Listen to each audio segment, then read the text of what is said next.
Another night. Another mystery. Boston Blackie is back. And this time, someone has disappeared without a trace. Welcome to Vol 10 of our Boston Blackie Sleep Series. If you've been with us since the beginning, thank you. Truly. And if you're new tonight, you picked a great episode to start. If you're enjoying this series, hit that subscribe button right now. We upload every single night just for you. And tell us in the comments, which classic radio series should we start next? Your suggestion could become our next upload. Now get comfortable. Lights off. Let the golden age of radio do the rest. Enjoy the show. Good night.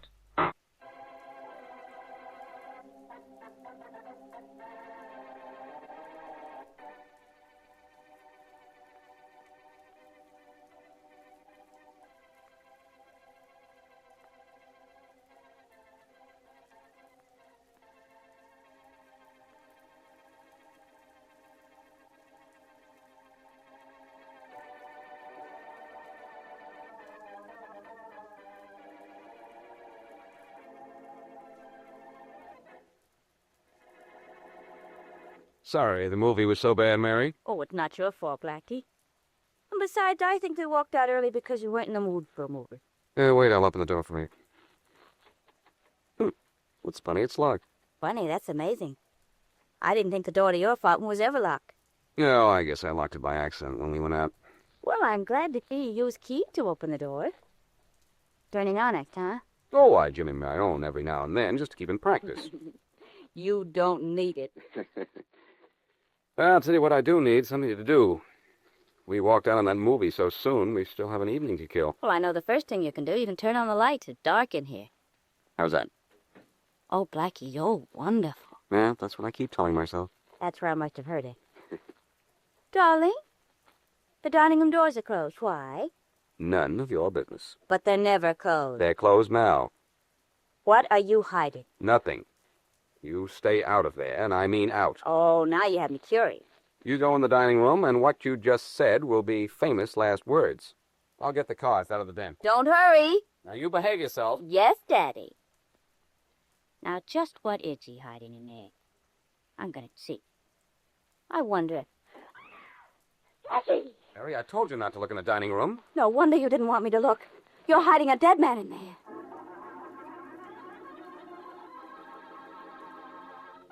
And now back to Dick Calmer as Boston Blackie. Enemy to those who make him an enemy. Friend to those who have no friend.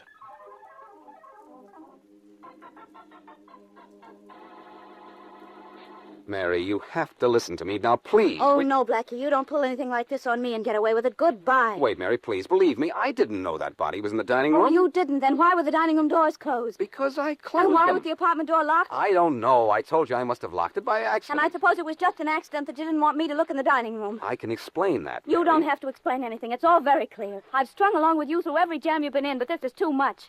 You're hiding a body in your apartment. I saw it. I've never believed you ever did anything wrong, but this time I have to. I saw it with my own eyes. Mary, what's the matter with you? There's nothing the matter with me. It's what's the matter with you. I don't know what you've done or why you had to kill that man, and I don't want to know. I'm through. Mary, please, don't go. Your telephone's ringing. If it's Inspector Faraday, try to talk yourself out of that body in there. Goodbye. Mary, wait, will you? No. Oh, now what? Hello. Hello, Blackie. This is Charlie Kingston. Charlie, I can't talk to you just now. Let me call you back, will you? Look, Blackie, this is urgent. It'll have to wait, Charlie. But it can't. Now what have you done? Gambled a $100,000 diamond again, or let one of your employees swindle you out of $3 million? Look, Blackie, this is no time for jokes. I have to see you right away. It may be a long time before anyone can see me, Charlie, even you. I have a dead body up here. What? A dead body, spelled C-O-R-P-S-E. And I'm calling the police right away. I need your help first. Now, don't call the police until I've talked to you about the trouble I'm in. Oh, all right. Where are you now? I'm at my apartment. You've got to be up here right away.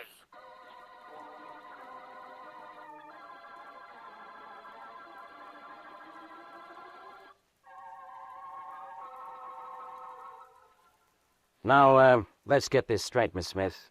Your house was robbed by two men at what time tonight? About 8:30, Inspector Faraday. You were in your living room. You heard a noise upstairs, went up to investigate, and saw two men stepping out of your bedroom window onto the porch roof. But you didn't get a look at their faces, huh? No, I'm sorry I didn't, Inspector. So then you got your pistol out of the closet and got to the window in time to fire one shot at them, huh? Yes.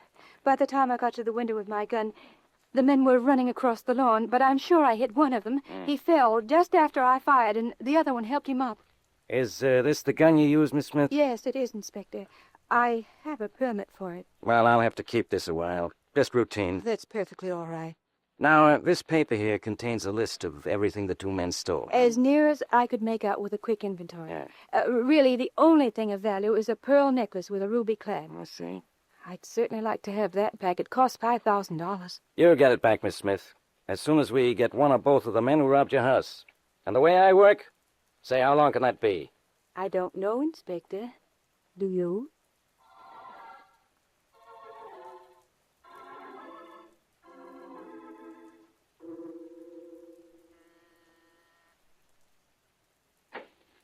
Yes, sir. Yeah, hello, Jenkins. Good evening, sir. Where's Mr. Kingston, Jenkins? He said he wanted to see me right away. Mr. Kingston isn't here, sir. He hasn't been for 3 days. Well, of course he's here. He phoned me from here less than half an hour ago. Mr. Kingston's in Chicago. I'm not expecting him until tomorrow. But I talked to him myself. He said he was here and for me to come right over. Someone must be playing a joke on you, sir. Mr. Kingston's phoned me from Chicago only an hour ago, sir.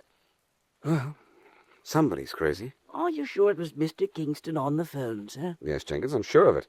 I'd know his voice anywhere. Tell me, is Mr. Kingston in some kind of trouble? No more than the usual trouble all important businessmen are bound to have, sir. Well, thanks, Jenkins. You're welcome, sir. Good night, sir. Good night, Jenkins. And what a night.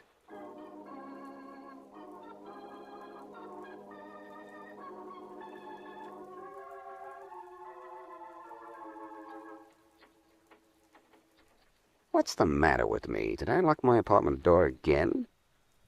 Now the phone.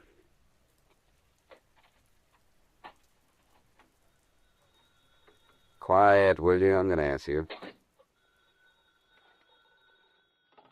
Hello? Blackie, this is Mary. I've been trying to reach you. Oh, hello, Mary. I just got in. Blackie, I want to apologize. Forget it, will you? I just didn't think. I was so shocked seeing that body on your dining room floor. I understand. But will you forgive me? Tell me why I shouldn't. Well, I accused you of killing that man, and I know you didn't.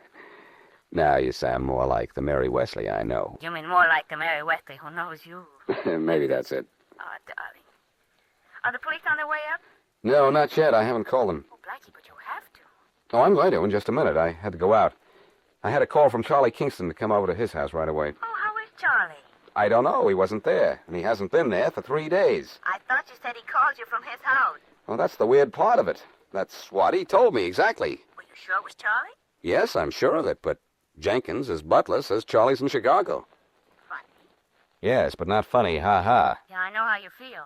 That body in your dining room was funny, too, but not funny, ha-ha. Just think what a big laugh it'll be if Faraday comes in and finds that body here before I get around to telling him. I wish you told me about it before I looked in the dining room. Believe me, Mary, I really didn't know it was there. Well, then why did you tell me not to look in the dining? I had a reason. I'm sure you did, darling, but I'd like to know what it is. Well, I'll tell you. Wait, Mary. There's the doorbell. I'll call you back. All right. Bye. Bye.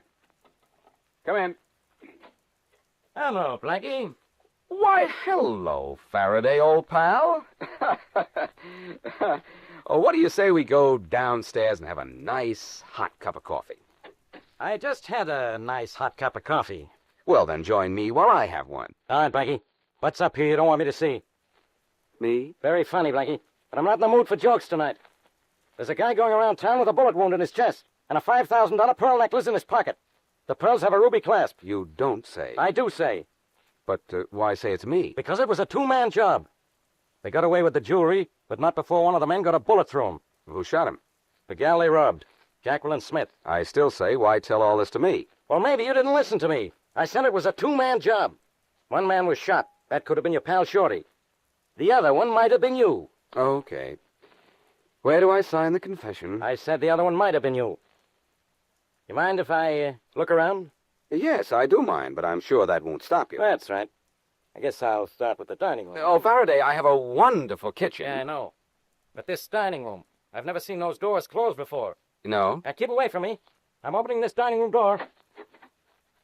Now look, Faraday. Don't get any ideas.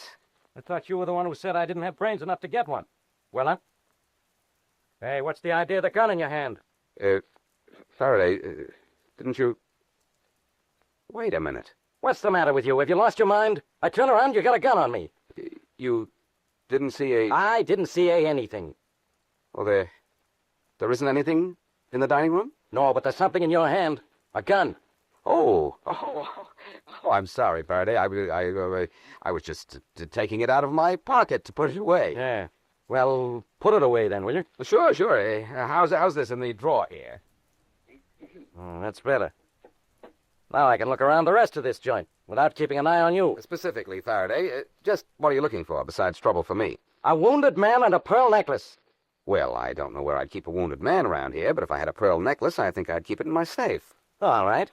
Let's start with the safe. It's right here on the wall behind this picture. Oh, you've been seeing too many movies. I think you're right, Faraday. As a matter of fact, Mary and I walked out on one about 11 o'clock tonight. What are you trying to do? Establish an alibi? Come on, hurry up. Open that safe. It's never locked, Faraday. Even you could open it. With a little practice. All you do is this. Come on, take the stuff out. Let me have a look at it. All right. Hey, what's this? A string of pearls, Faraday, with a ruby clasp. But so help me, I've never seen them before. Well, look what I have, Blackie. A gun, and you've never seen this before. Faraday, believe me, I don't know how these pearls got here. You don't have anything on me. I don't have anything on you, huh? Only the goods and a gun.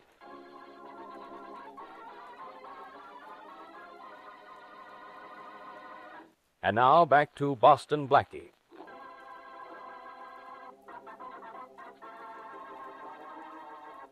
Mary Wesley discovered a man's body in Blackie's dining room after Blackie warned her not to look in that particular room.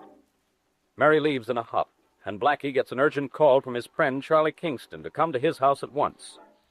Blackie goes to his house, only to learn that Kingston has not been in town for 3 days. Back in his apartment, Blackie is forced to let Inspector Faraday search the place. Much to Blackie's relief, the dead body is missing, but Blackie's in a jam when Faraday finds stolen pearls in Blackie's safe. As we return to our story, Faraday is getting ready to take Blackie to headquarters. If you take me to headquarters for this, Faraday, you'll only be making a fool of yourself. Look, Blackie, that pearl necklace is hot, and it was in your safe. But I tell you, I don't know how it got there. Well, I do. You put it there. Look, if I'd known it was there, would I have opened the safe as willingly as I did? I don't know. You know I wouldn't. Pete's sake, I'm not that stupid. Nobody is, not even you. Now put that gun away, will you? No. And now that you mention guns, you pulled a gun on me when I went to look in the dining room. Why? You'll never believe it, Faraday. I never do anyhow. Why did you yank out your gun when I looked in the dining room? Because I thought there was a dead body on the floor in there. A dead body? You expect me to believe that? No, I told you you wouldn't. If there was a body in there, why isn't it there now? I don't know. Well, do you know how it got there? No. I suppose it walked in there, laid down and died, then decided it didn't like the place, and so got up and walked away. Faraday, along with all the other things that have happened tonight, that wouldn't surprise me at all. A body in your dining room. Ha! Look, if you have to lie to me, Blackie, why don't you tell me something I can believe? Anyhow, I belong at headquarters, and that's where I'm going. And you're not taking me with you. This is really an unusual night. No, I'm not taking you with me. But I am taking these pearls. What are you going to do with them, Inspector? Give them back to the oysters? No, but if Jacqueline Smith identifies them, I'm going to shut you up like a clam.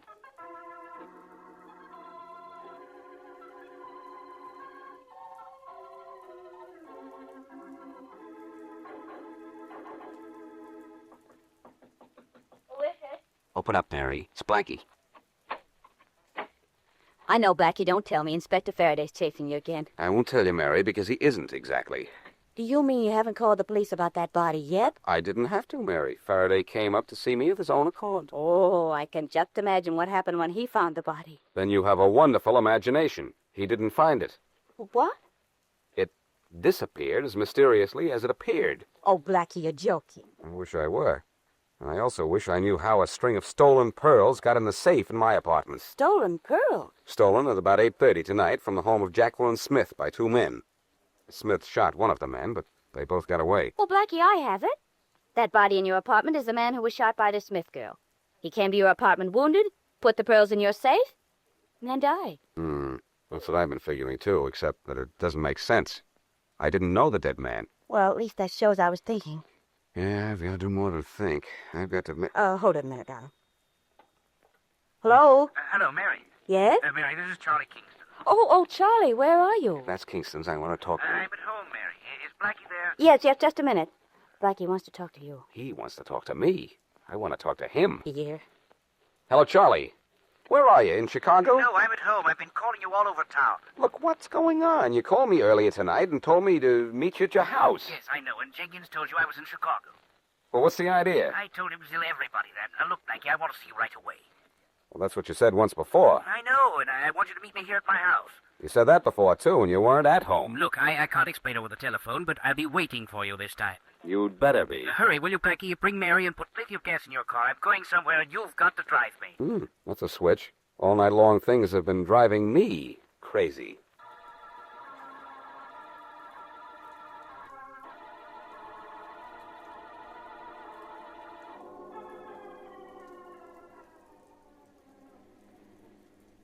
Where are we going, Charlie? To my country lodge, Mary. Look, Charlie, I'm in no mood to make excursions out into the country in the middle of the night. I have troubles in town. And so do I, Well, look, you haven't done anything but tell me where to drive and sit there and watch for police cars. Either tell me what's worrying you or let me worry about my own problems. When I tell you what's been worrying me, your troubles will be over. When we get to my lodge, you'll find the body you saw in your apartment. What? Charlie, what have you been up to? My neck, trying to help someone. Now listen. Oh. The dead man's name is John Sully. He used to be my chauffeur in Chicago. He called me yesterday and said he was in town and was going to see his wife for the first time in 10 years. Is that important? I'm just telling you everything from the beginning. Turn at the next crossroad, will you? I know the way to your lodge. Go on with your story, Charlie. Well, the next I heard from Sully was last night. He phoned and said he was in trouble and had a string of pearls he had to get rid of. He begged me not to call the police, and so I told him to come up to my house. This is making a lot of sense. His body ended up in my apartment. Right. He said he was hurt and couldn't make it to my house. He was near your place when he phoned, so I sent him to your apartment. I knew your door was always unlocked, and I knew you were out with Mary. Oh, I see what happened now, Charlie. Sully went to Blackie's apartment, locked the door, and then died. Blackie and I walked out of the movies early and found him before you did. And then you telephoned, got Blackie out of the apartment, went to Blackie's yourself, and took that body out. That's exactly what I did, Mary. In fact, I was in your building, Blackie, when I phoned you. I saw the lights on in your apartment and phoned to see if you'd discovered Sully. Oh, I found him all right. His body. Well, that's why I called you away from your apartment. I didn't want you in trouble for something I'd done. So after you left, I went upstairs, took the pearl from Sully and hid them in your safe, and then brought his body out here to my lodge. Speaking of your lodge, Charlie, here it is. I put his body just inside the door. Come on. Hey, wait for me. Oh, I am sorry, Mary. Here, give me your hand. Thanks. Here's the key to the door, Blackie. Open it, will you? Thanks. Blackie, what are we going to do with this body? The only thing we can do, Mary, take it to Faraday. Is that smart, Blackie? It's smarter than carting it around the country. Wait, I'll turn on the light. Well, there's the body again. Yep, it's the same one, all right. Killed by a bullet wound in the back. And fairly close range, too. Well, shall we take it back to town? Yes, Charlie, then you and Mary take it to Faraday. What are you going to do? I'm going to see this Jacqueline Smith. She can identify Sully as one of the men who robbed her house. I can prove to Faraday how those pearls got into my safe, and I'll be in the clear. Clear?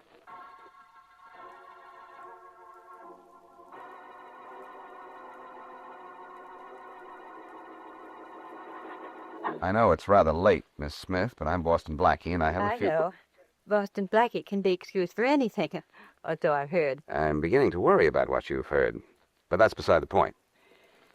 Miss Smith, you fired at one of the men who robbed you, didn't you? Yes, I think I wounded one of them. You did more than wound him, Miss Smith. He's dead. Oh, good. How awful. Well, you really shouldn't feel that way about it, Miss Smith. You want to be blamed for what you did. You know, I never thought... Well, I just can't bear the thought that I killed someone. Maybe you'd better sit down. Yes, I think I better. The man's body is at the police morgue, or will be very soon. I'm afraid you'll be asked to come and identify it if you can. Do I have to? It's routine in cases like this, Miss Smith. But there'll be pictures in the paper, won't there? And a story? There might be, yes. But there can't be. I'm being married next week to Roger Vincent. His family's so stuffy they'll never understand if I'm in the paper for killing someone. Don't worry about it. Your name is Smith, and there are so many Smiths in this town, the Vincent family will never notice it.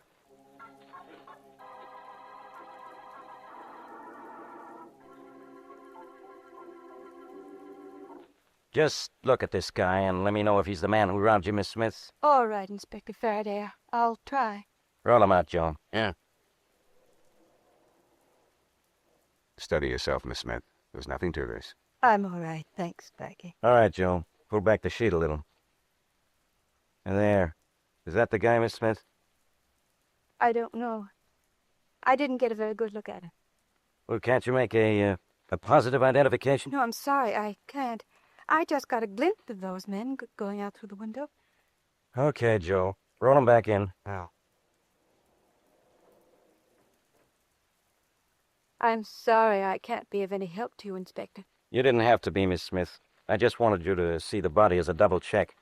I already knew this was one of the guys who robbed you. You do? How? The gun you gave him. My ballistics report shows it's the gun that shot and killed this guy. I'm awfully sorry. Sorry? Why should you be sorry? You know who this guy was? John Sully, with a police record longer than a roll of ticket tape. Thanks to your marksmanship, I have just one less crook to worry about. Faraday, I'm ashamed of you. I never thought you, an alleged officer of the law, would compliment a murderess. A what? I certainly hope you're trying to be funny. Maybe you think murder is funny, Miss Smith, but I don't. You didn't just kill John Sully, you murdered him. And there's a big difference. Why should I kill him? I'd never seen him before. Yeah, Blackie. How do you answer that? Very simply, Faraday. John Sully used to chauffeur for Charlie Kingston. So what? So a few days ago, he told Kingston he was going to see his wife. They'd been separated for 10 years, but she'd suddenly written that she wanted to see him. And what kind of a story is this? A Lonely Hearts melodrama? It's the story of a very clever plan for murder, Faraday. When Sully went to see his wife, she gave him a string of very expensive pearls, saying he could sell them. Then, as soon as his back was turned, she shot him. What is this to do with me? It has a lot to do with you, Miss Smith, because you're John Sully's wife. That's a lie. Then it's a very strange coincidence that court records in this town show that 11 years ago, John Sully married a Jacqueline Smith. I looked at those records myself before I came to see you. Oh, I see. So you'd never seen this man before, huh? Not for 10 years, I hadn't. I knew him when I saw him here, but I didn't want to admit that I was his wife, not with the police record he has. And I didn't see him when he robbed my house. All I saw were the figures of two men. That's right, Blackie. It could be coincidence that she shot her own husband, thinking he was just a robber. Yes, it could be, Faraday, except for one thing. Just an hour ago, this woman told me she was going to marry Roger Vincent next week. How would she feel free to marry unless she knew her husband was dead? Hey, Miss Smith. How about that? I heard he was dead several years ago. You knew he was dead or dying, Miss Smith, because you shot him. And not while he was running across the lawn, as you said, but while he was standing not 2 feet away from you. Oh. Powder burns on his coat prove that. Oh. Catch her, Blackie. She's fainted. I've got a Faraday. She's passed out. But you got her for murder.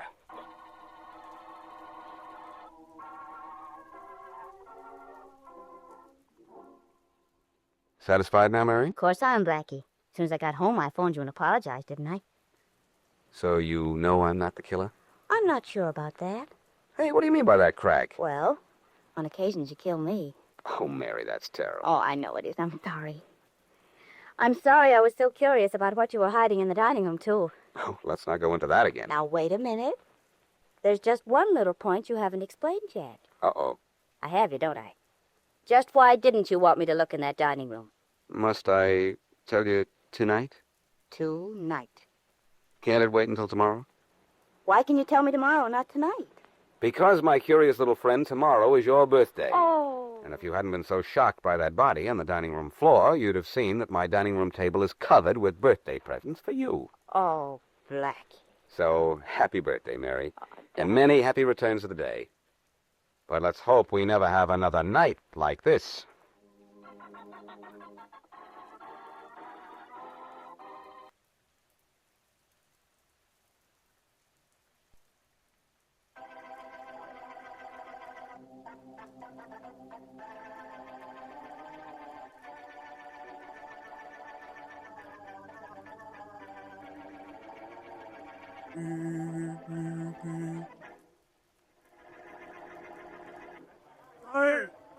Order in the court. If there's another such outburst, I'll clear the courtroom. You may proceed, Mr. District Attorney. Thank you, Your Honor. I'd like to call Mr. John Bernard to the stand, please. Raise your right hand. All right. You swear to tell the truth, the whole truth, and nothing but the truth, so help you God. I do. Take the witness chair. Thank you. What is your name? John Bernard. What is your relation, if any, to the defendant, James Williams? I'm his cousin, first cousin.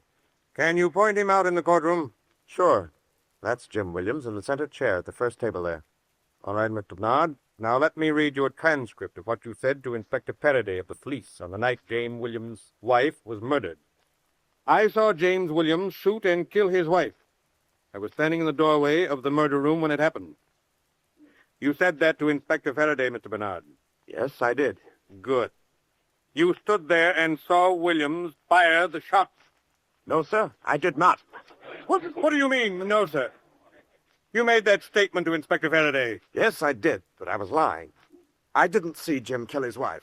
Order! You lied to Inspector Faraday? Why? Because the police beat me. They put lights in my eyes. They yelled at me. They hit me with rubber hose and ropes. They said they beat me until I said Jim killed his wife, so I said it to make them stop. But I did not see Jim Williams kill his wife. Inspector Faraday made me say I did.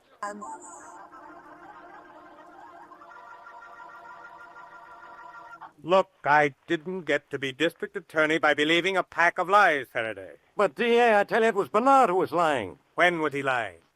In your office or on the witness stand? On the witness stand. I don't think so. A man's a fool to perjure himself in a court of law. I think he was telling the truth on the witness stand.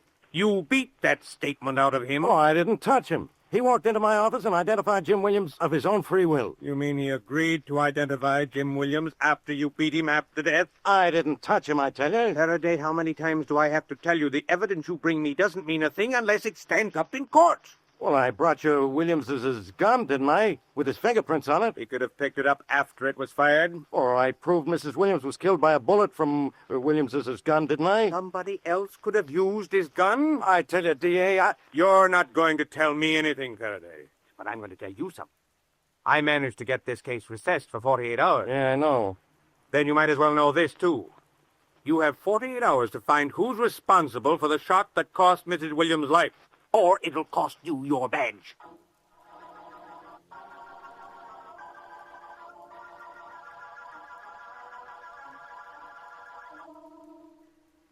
Come in. Hello, Blackie. Hello, Faraday. What's that between your hat and your collar, a face or a sagging sack? Hurry up and get the wisecracks over with, Blackie. I want to talk to you. Oh, cheer up, Inspector. Your face is so long, if you don't walk carefully, you'll kick yourself on the chin. Blackie, I need your help. Yes, I know it. What did you say? Okay, I know. I've complained because you helped me on other cases and griped when you solved them for me. But this is one time I know I need your help. And I want it, too. Sit down, Faraday, because I have to. After this. Thanks, Blackie. Blackie, I got trouble. The Jim Williams case. Never heard of it. It's been in the papers and on the radio for weeks. I've been too busy to bother about it. But look, I have all the evidence against Williams. His wife was killed with his gun. I found his fingerprints on it. And I have a witness who saw him do it. His cousin, John Bernard. You mean you can't convict Williams on evidence as strong as that? No, because at the trial today, John Bernard changed his testimony and said I beat him into accusing Williams in the first place. Which is probably just what you did do. Blackie, I didn't lay a finger on Bernard. He came into my office of his own free will and accused Williams of the crime. That's what you say. Blackie, have I ever lied to you? Well, never mind. Believe me, I didn't beat Bernard into saying Williams killed his wife. I didn't touch him. Something made Bernard lie in court. And I've got to find out what within 48 hours or lose my job. Now, will you help me, Blackie? Inspector, I have no interest in this case whatsoever. It doesn't concern me, and I don't want to get involved. Well, all you got to do is help me find out what made Bernard lie in court today. I'm not interested in him. I never heard of him, and I don't ever want to hear the name John Bernard again. Blackie, I made that... Oh, hello, Inspector. Hello, Miss Wesley. Yes, Mary. Blackie, I made that call for you. John Bernard lives at the Barclay House. We can see him any time now. Blackie, I ought to break your neck. Well, you'd have known sooner or later I was working on the case. I just didn't want you to know it now. I'm... Maybe Maybe I shouldn't admit it, Blackie, but I didn't think you'd let me down. You never have, and, well, unless something stops you, I guess you never will.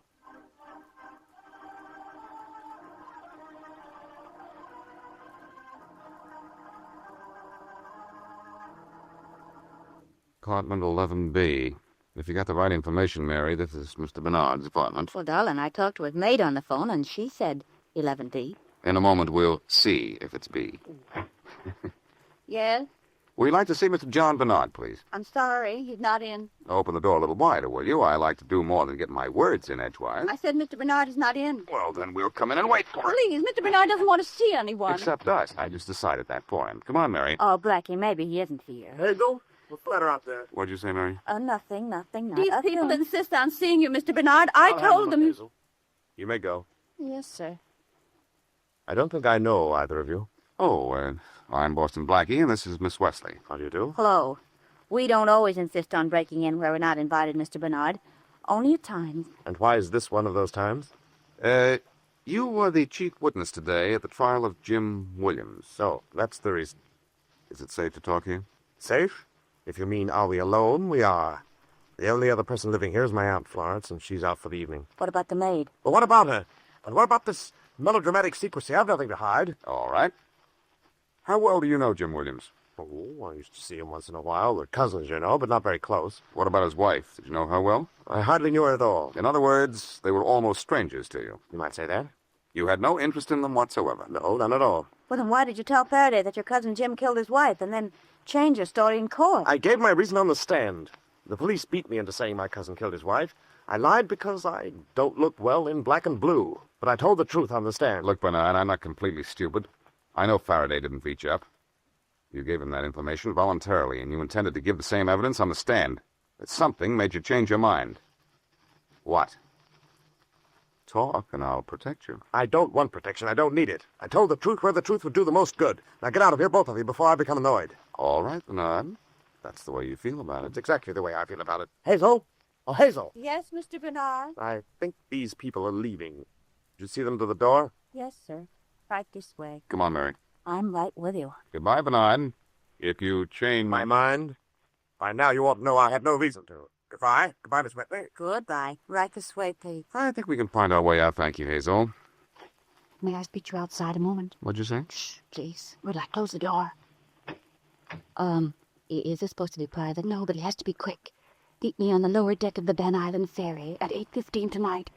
And I'll tell you something about Mr. Bernard you'll be very glad to hear.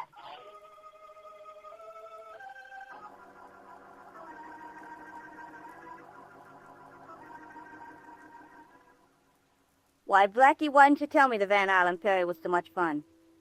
I could do this often. And next time I keep a day with a maid, I'll let you know, Mary. Oh, there is your girlfriend, leaning up against the rail. Want me to stay here? No, you can come along and be an attractive third wheel. You make another date with her, and I'll be an attractive third rail. Mary, you're positively electrifying. Well, just remember that, will you? I'm sure you won't let me forget. Hello, Hazel. Hello. I didn't see you getting on the boat.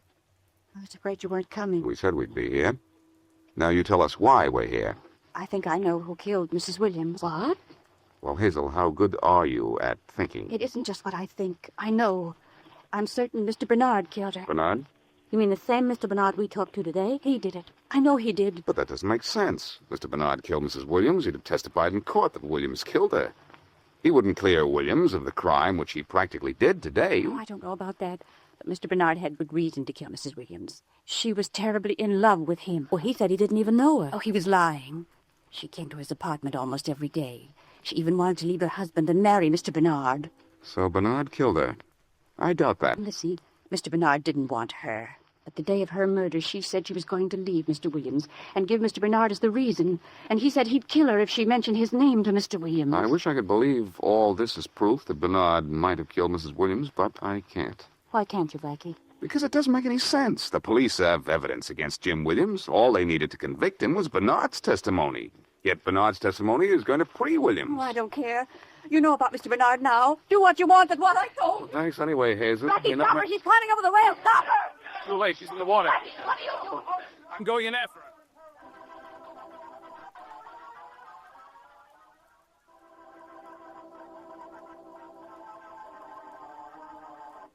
Inspector Faraday is in a spot. He has obtained testimony that proves Jim Williams killed his wife, yet in court, his star witness refutes his testimony, saying he gave it under duress. So Faraday comes to Blackie for help, and Blackie and Mary Wesley go to see the witness, but cannot find out why he changed his story. The maid in the house, however, meets Blackie and Mary on the Van Island ferry, and after telling a few facts which put the lie to the witness's story, jumps overboard. Blackie jumps in after her.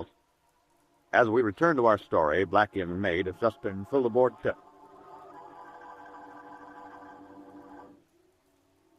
You all right now, Blackie, darling? No, still a little wet, Mary, but that's all. How's Hazel? She's all right, thank you. We've got her lying down over there. Now, please, please keep that blanket around you. All right. Let's go over to see it. All right.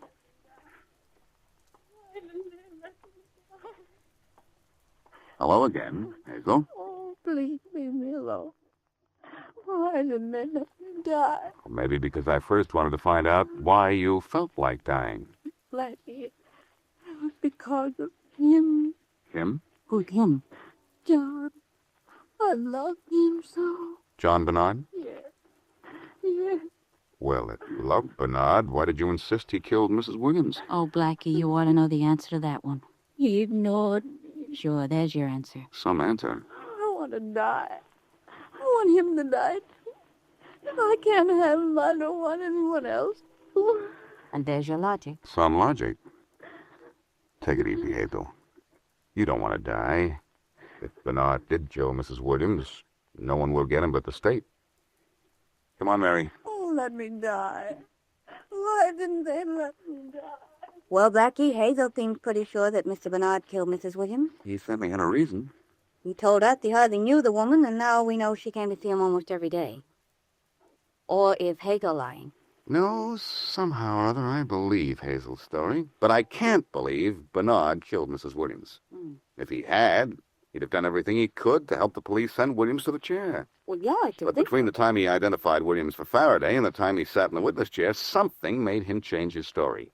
Of what? We can find what that something is. We can find the answer to the whole thing. And we've got to find it. Oh, we're coming into the dock, darling. Oh, good. As soon as we land, we got to find something else. Now what? Something very important, Mary. A telephone.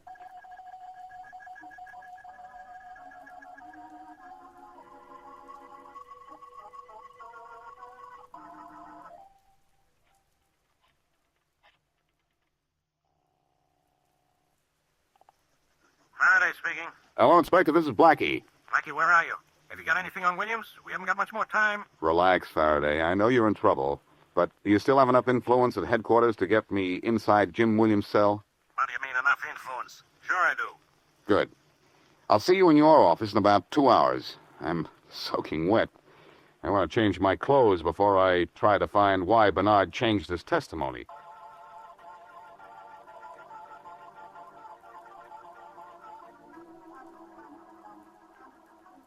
Now, look, Faraday. When we get to Williams' cell, I'm going to do all the talking, and you're not going to say a word, understand? I'll do my best. Do it nice and silently now. All right. Williams' cell is right where the guard is standing. Evening, Inspector Faraday. Open up, Smith. We want to talk to Williams. Yes, sir. Hello, Williams. Leave me alone, will you, Inspector? I sure will. It's this fella here who wants to talk to you. His name's Boston Blackie.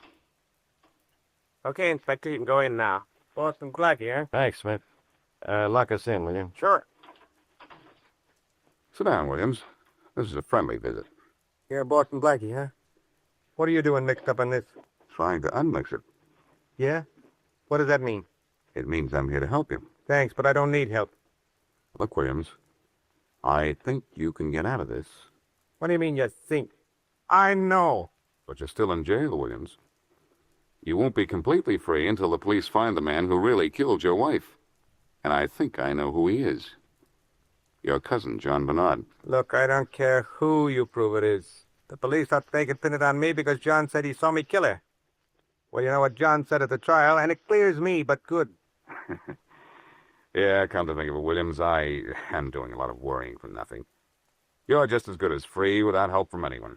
Well, I've stood about all this I can take. You're out of your mind, Blackie, and you're staying in jail, Williams.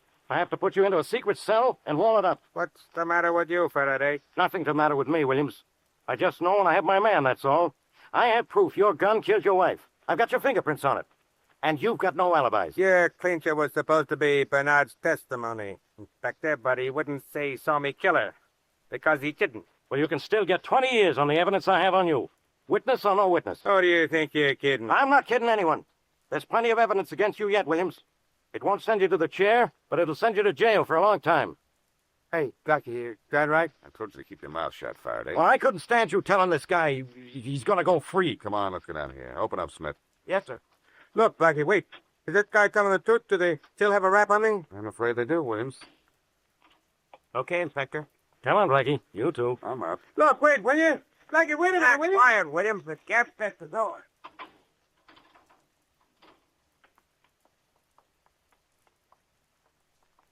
Nice work, Faraday. What do you mean, nice work? You never disappoint me, Inspector. I was hoping you'd blow your top and put a scare into Williams. Now that you've done such a nice job of it, I'll go back and talk to Williams alone.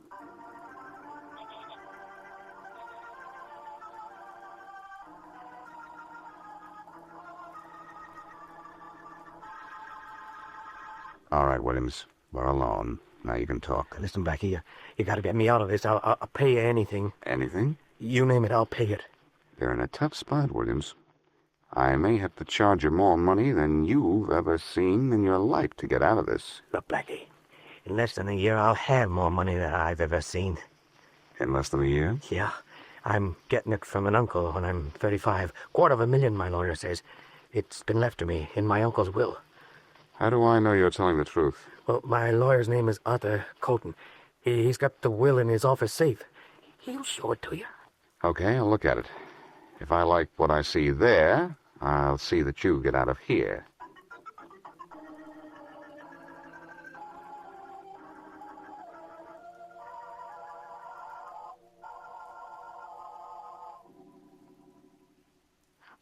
Blackie, what did Faraday catch as that's opening at day? In that case, Mary, we've got a lawyer already made. This is a lawyer's office, remember? Oh, I wish we'd been able to get in touch with Mr. Colton. I'd hate to have you break into his office. Well, I don't like doing this either, but Faraday's 48 hours are up at 9 o'clock tomorrow morning, so if there's a clue in this safe, we need it now. Well, let's hurry then and get out of here. You can open it, can't you? There are only a few locks I can't, and this isn't one of them. Quiet. See. Was that it? That was it. Oh, Blackie, you're wonderful. I know, but keep reminding me, will you? I like it. Well, somebody's got to say somebody's wonderful in this team. My goodness, I've never seen so many ledgers in one place. We don't want the ledgers. What we need is the strong box, I think. I'll know in a second when I open it. Heavy? No, I don't think it has anything in it but papers. Uh-oh. What's the matter? The lock on the strong box. It's one of the few kinds I can't open.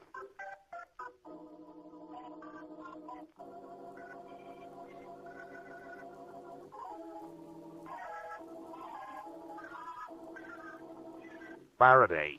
Faraday! Wake up! Come on, wake up! Wake up, will you? Blackie, what are you doing here? This is my house, not my office. What are you doing in bed when I'm up trying to get you out of a jam? Oh, sorry. I had to get some sleep. Oh, I see what your motto is. Let Blackie do it, huh? Say, how'd you come out with Williams? I don't know yet. Let me have your skeleton keys. What did you say? Let me have your skeleton keys. The great Boston Blackie wants a key? What for? Not to open a lock? Yes, to open a lock. I never thought I'd live to see this day.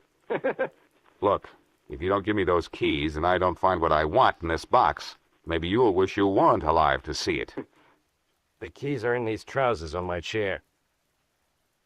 There. Here's the bunch of them. Thanks. You know, Blackie, with a key in your hand, you look as funny as a machine gunner with a cap pistol. No, that key doesn't fit. What do you got there? Strong box? No, a steamer trunk, midget size. Yeah. Well, that key doesn't work either. Now, the trouble with you is you don't know how to use a key. You do much better with a hairpin or a piece of wire. There. That key did. Nice going.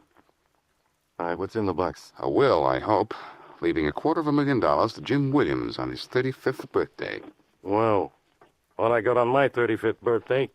was 3-5. So your jokes improve when you're in trouble, Faraday. Maybe I ought to leave you in this mess. The will inside?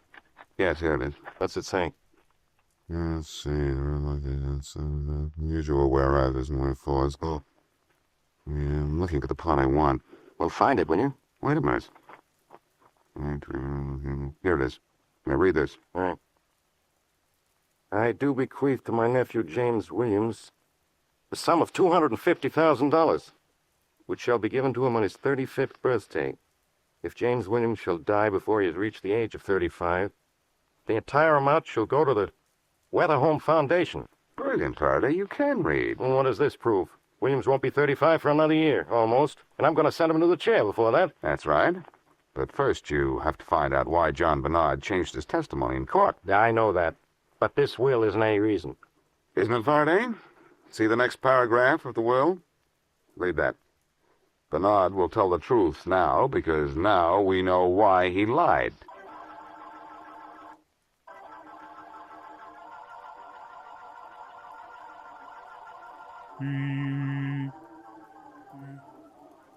Order! Order the boss! Mr. District Attorney, you may proceed with your witness, Mr. Bernard. Thank you, Your Honor. Mr. Bernard, will you tell us what you saw on the night Mrs. James Williams was killed? I was at Jim's apartment with Jim and his wife. She was going to leave him. In fact, she was packing. I was standing in the bedroom door. Jim and his wife were in the bedroom. Suddenly, Jim pulled a pistol out of his pocket and shot his wife. She fell. Jim ran out of the door. I ran over to her. She was dead.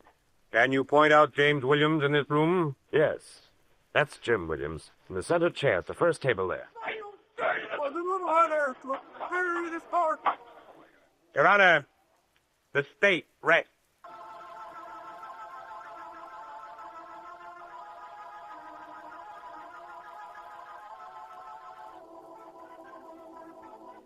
Blackie, I hate to do this, but I guess I have to thank you. You mean this is one time you've come up to my apartment not to arrest me? Faraday, you must be sick. I think it's the DA who's sick, Blackie. He had to apologize publicly to Inspector Faraday. I'm going to my office for the ceremony now, Miss Wesley. You want to come along, you two? No, thanks, Faraday. If I'm there won't be room enough for your swelling head. Blackie, not even your wisecracks can make me mad today. So long. Bye. So long, Inspector. Well, Blackie, I know what happened, but I don't know how. Well, it was the second paragraph in the will that did it, Mary. We needed a reason why Bernard changed his testimony. A reason why he wanted Jim Williams to live. And it was in that paragraph. Yes, I know, Blackie. Oh, darling, do I have to beg you to tell me? You look awfully cute when you're begging. I'm not cute, I'm curious. Now, come on, tell me, please. Why did John Bernard want Jim Williams to live? All right. To begin with, if Jim Williams were to remain alive, he inherited $250,000 on his 35th birthday. Otherwise, the money went to charity. Right. But half of that money belonged to John Bernard. So he had to see to it that Williams remained alive. Got it. I'm surprised at myself. Bernard found out about the will after he had dined at the Faraday and before he went to court. So he changed his testimony. Yes. And now he's going to change his address. From the Barclay house to the big house.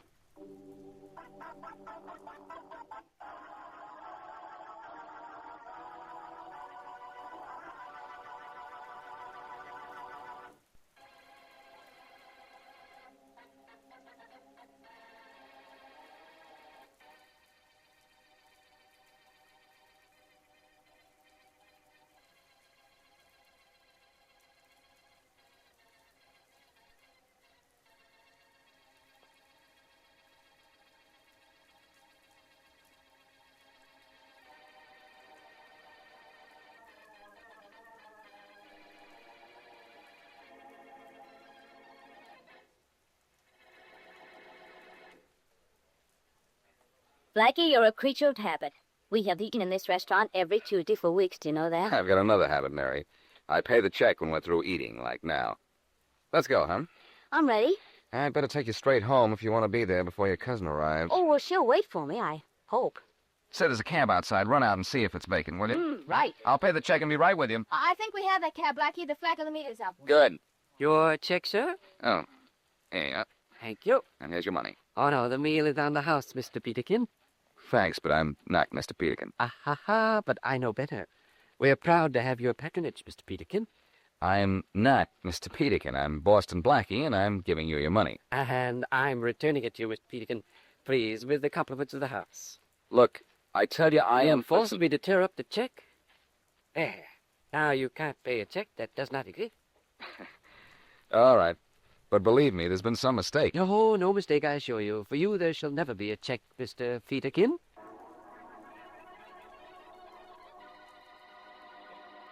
Now back to Dick Calmer's Boston Blackie. Enemy to those who make him an enemy, friend to those who have no friend.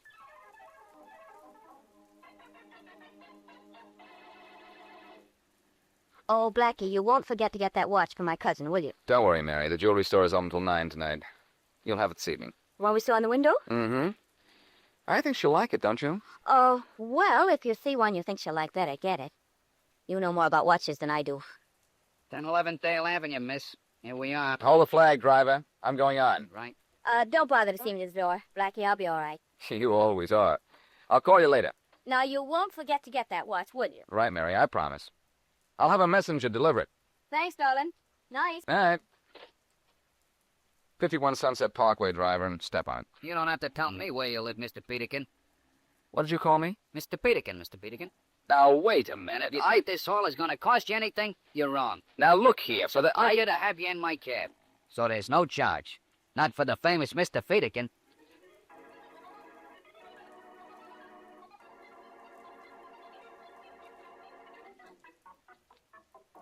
Good evening. I'd like to see a watch, please, like the one you have in the window there. I think you mean this one, don't you, sir? Yes, that's it. It's a lovely thing. How much? $90, sir, but naturally... Naturally what? Naturally, there'd be no charge for you, Mr. Peterkin. Now, wait a minute.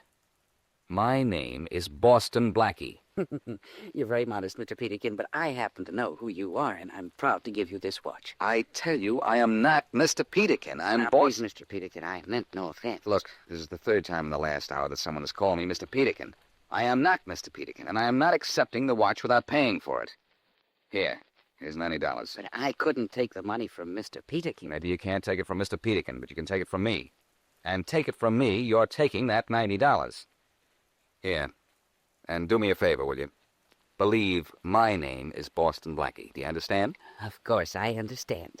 Your name is Boston Blackie, Mr. Peterkin.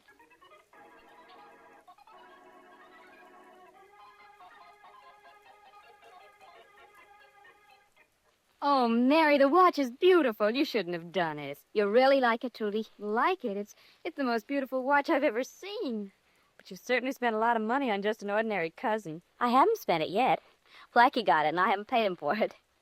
And besides, you're not just an ordinary cousin. Oh, it's lovely, Mary. Oh, I told Blackie not to have it engraved for you. Until after you'd seen it, that is. Now, be honest with me, Trudy. Is it really the kind of watch you like? Oh, who wouldn't like a watch like this? Well, all right then. You can have it engraved this evening. Blackie said he got it at Brandon. That's not far from here. We can run right over. Oh, I'd like to, Mary, but my train leaves at midnight, and there are some things I have to do downtown before train time. Oh, I see. I'll have it engraved when I get back. Well, all right. I get that. Wait a minute. I can take it over to Brandon's for you. I can have it engraved and send it to you. Well, Mary, would you take it over to the jeweler's for me? That'd be wonderful. Well, sure. Let's see. It's 8 o'clock now. I can take the watch to Brandon's right away, call for it tomorrow, and send it to you then. You're sure it won't be too much trouble? Trouble? This, Trudy, promises to be the least troublesome night of my life. Knock on wood.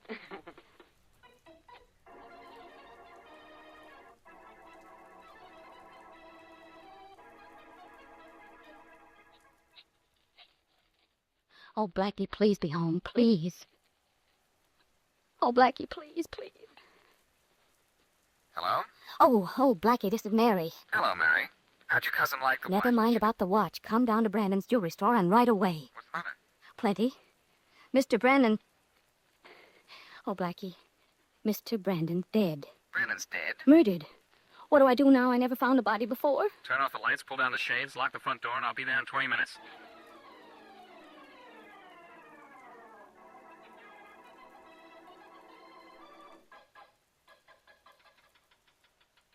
Open up, Mary. It's Blackie. Coming.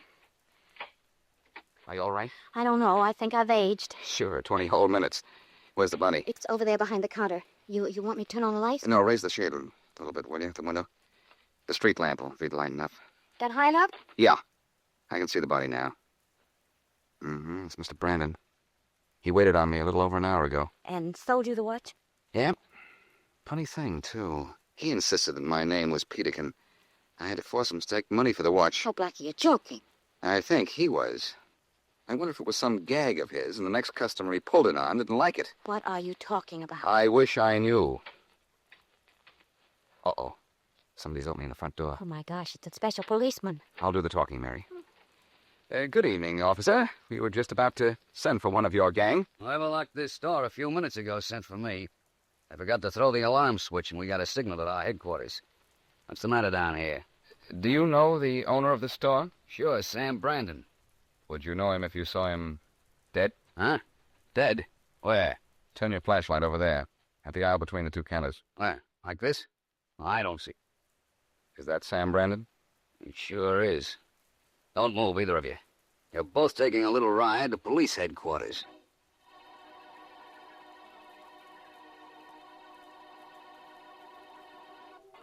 Blackie, you're here at police headquarters so much, you'll be made a sergeant soon.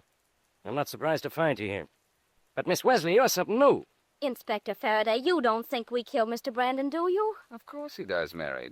Doesn't he always? I most certainly don't think you killed him. Faraday. But I'm plenty sore at you, Blackie, and disappointed in you, Miss Wesley.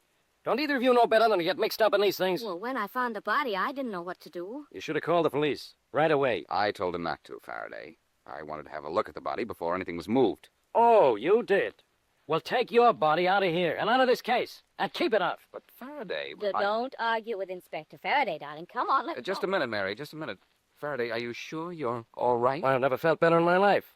And you've never been cleared of murder any faster in your life. What have I done to clear myself but wait here in your office? While you waited, I found out when Brandon was killed, what kind of a gun killed him, and where you were at the time of the murder. You're clear, so clear out of here. Both of you. Faraday, I want to congratulate you. For once, you've proved you're the good cop I always thought you were. Get out of here. Yeah? Inspector Faraday? Yeah, what do you want? I'm Robert Winston at Belvedere Insurance Company, claim agent. Oh, yeah. Your office said you're on the way down. In connection with the murder of Sam Brandon, huh? I'm going to have to ask you for a little help, Inspector. Well, I'll do everything I can. I understand the police found 2 people with Brandon's body. Yeah, as a matter of fact, these are those 2 people now. Boston Blackie, Miss Mary Wesley. Hello. How do you do? These people are under arrest, of course. No, they're not. All Miss Wesley did was walk in the store and find a body. All Blackie did was come down and wait with her until the police arrived. You aren't holding him? Or how can I? I don't have grounds. My company will give you grounds, Inspector. Until our part of this investigation is complete, I demand that you hold these 2 people on suspicion of murder.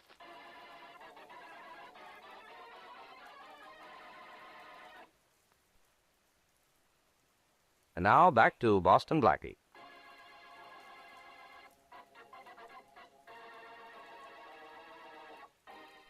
This has been a strange evening for Boston Blackie.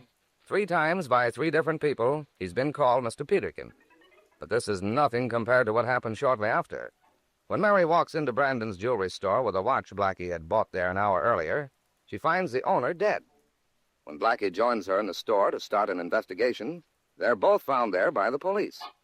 And though Inspector Faraday sees no reason to hold Mary or Blackie for Brandon's murder, an insurance agent demands their immediate arrest. As we return to our story, Robert Winston, the insurance agent, calls on a certain diamond dealer. Are you Mr. Bill Jackson? Yes, I am Bill Jackson. You wish to see me? Yes, where'd you get the Yankee name? You're slightly foreign, aren't you? Slightly, but my name, it was so hard to pronounce, so difficult for you Americans to spell, I decided to take one of your names, so I'm Bill Jackson. Well, I'm Robert Winston, Mr. Jackson, claim agent for the Belvedere Insurance Company. I am insured, thank you. Oh, you don't understand. I'm not selling insurance. I'm investigating an insurance claim. Oh, you must be in the wrong establishment, sir. I have made no claim. No, of course not. But maybe you read in the papers about the death of Sam Brandon. Ah, yes. It was such a shame, a terrible thing. The papers say it was murder. Is that so? Yes, I'm afraid it was. Did you deliver any of the pieces of jewelry here on my list to Brandon? Let me see. Yes. How many of those pieces did you deliver, Mr. Jackson? Why, All of them. I was afraid of that. Afraid? How do you mean, sir? Brandon insured them against theft with us, and they're all missing $100,000 worth. Good heavens, Mr. Winston. I gave those jewels to Mr. Brandon on consignment. Am I to lose all that money? No, of course not. My company will pay every cent Brandon owed. But if I'm not paid, I will be ruined. Don't worry, Mr. Jackson. You'll get paid. But first I'm going to see Inspector Faraday and get him to charge Boston Blackie and Mary Wesley with murder and robbery.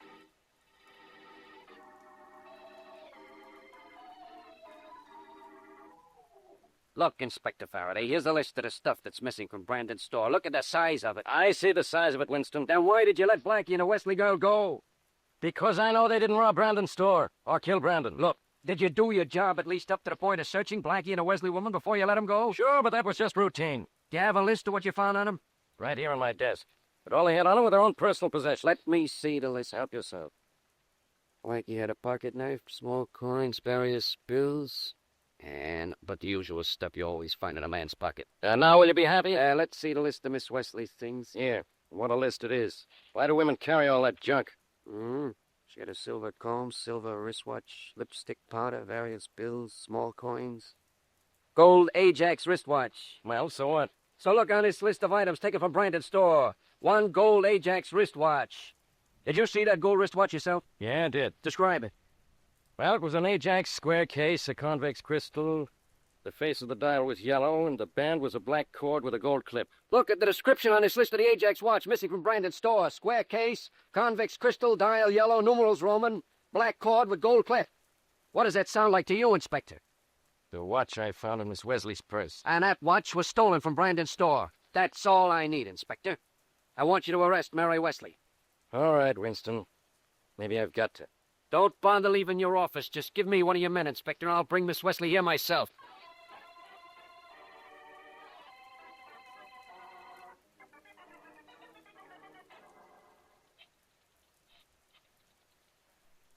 Hello? Hello, Blackie. Mary. Anything the matter?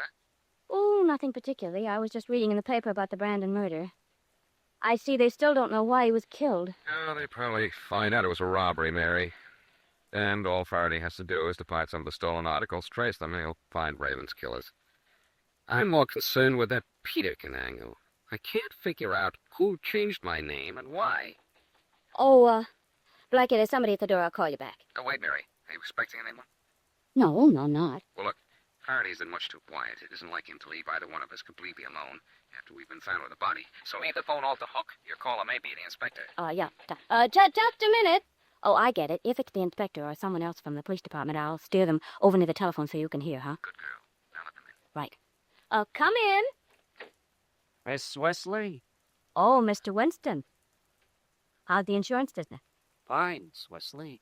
Fine. Do you always bring a policeman when you make your calls? No, only in cases like this, Miss Wesley. That gold wristwatch you had in your bag. Oh, that.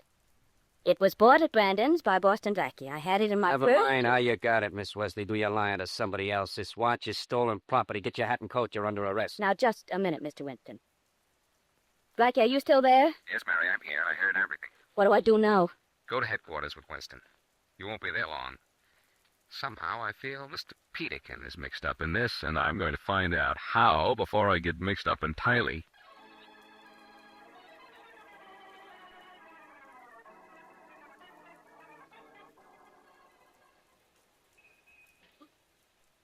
Closing my favorite restaurant rather early tonight, aren't you? Oh, you? Yes, Mr. Peterkin, remember? What's the idea of the gun? What was the idea of calling me Mr. Peterkin? Oh, that's your name, isn't it? You know very well it isn't. Well, maybe I had you confused with somebody else. I have to go home now. I'll take you home in this cab here. Convenient, isn't it? I've had it waiting here just as it was waiting here last night when you called me Mr. Peterkin. I don't know what you're talking about. Okay, cabby. We're ready. Sure thing. You first, my friend. Of course. Where to, buddy? Don't you mean where to, Mr. Peterkin? Huh? Oh, sure, huh? Well, where to? Drive to the edge of town and then keep on going. That'll be some fair. I get extra for going outside the city limits. Don't you remember? I'm Mr. Peterkin. I don't pay for anything. Oh, no? Look, both of you. We're going to play a little game.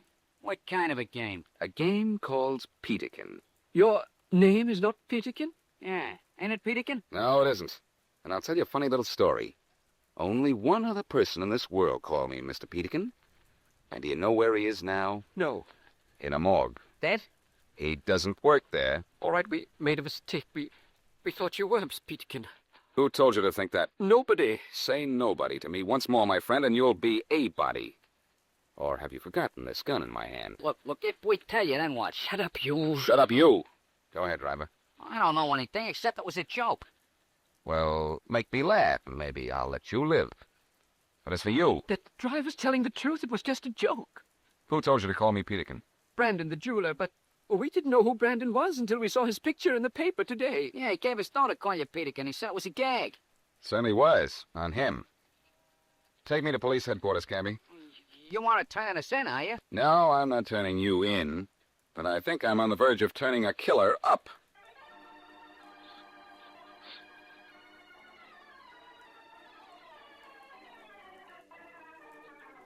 Hello, Faraday speaking. Inspector, this is Bob Winston. Now what do you want? Boston Blackie. I tell you I'm looking for him.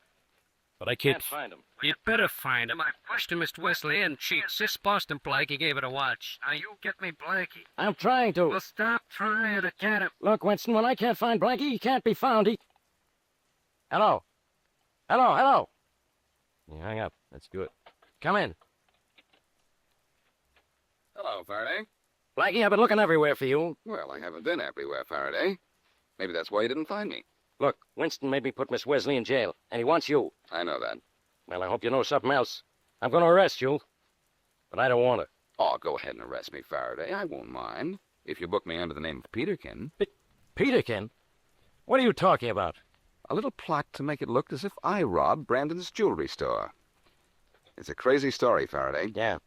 Brandon paid a restaurant cashier and a cab driver to call me Mr. Peterkin and refused to take money from me. Why? So that when I walked into his store, an hour later, and he called me Mr. Peterkin and refused to take money for his watch, I'd walk out without a sales slip. That's all he needed to make it appear that the watch was stolen, which he was going to claim later. When you said that was a crazy story, you were making an understatement. I can't believe a thing like that, Blackie. Look, Faraday, of all the stuff stolen from Brandon, what's turned up? Only the watch found on Miss Wesley. That backs up my story, because all Brandon needed to establish the fact that the store had been robbed was to have the police find one missing article. He wanted to establish the fact that his store had been robbed.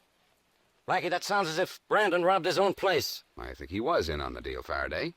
And the merchandise, supposedly stolen, is just hidden somewhere. Do you have a complete list of the missing property? Sure, right here. Look at the length of it. Some haul. But, Blackie, if Brandon robbed his own store, why was he killed? And who killed him? His accomplice, probably. The motive? To keep from splitting with Brandon.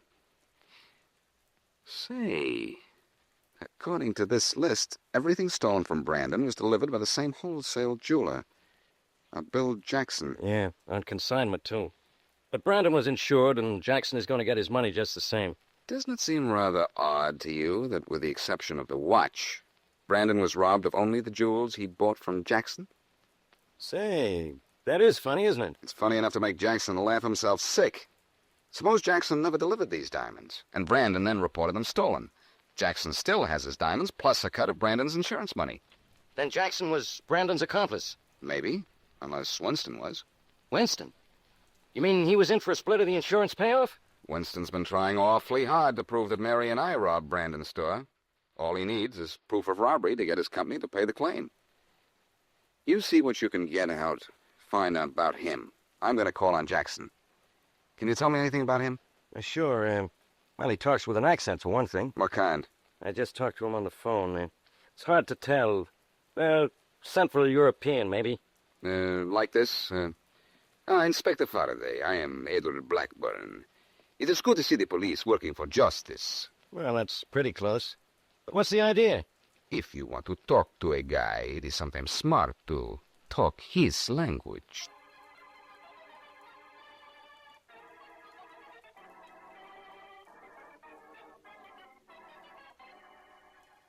Ah, Mr. Blackburn, it is good to talk to someone from the old country.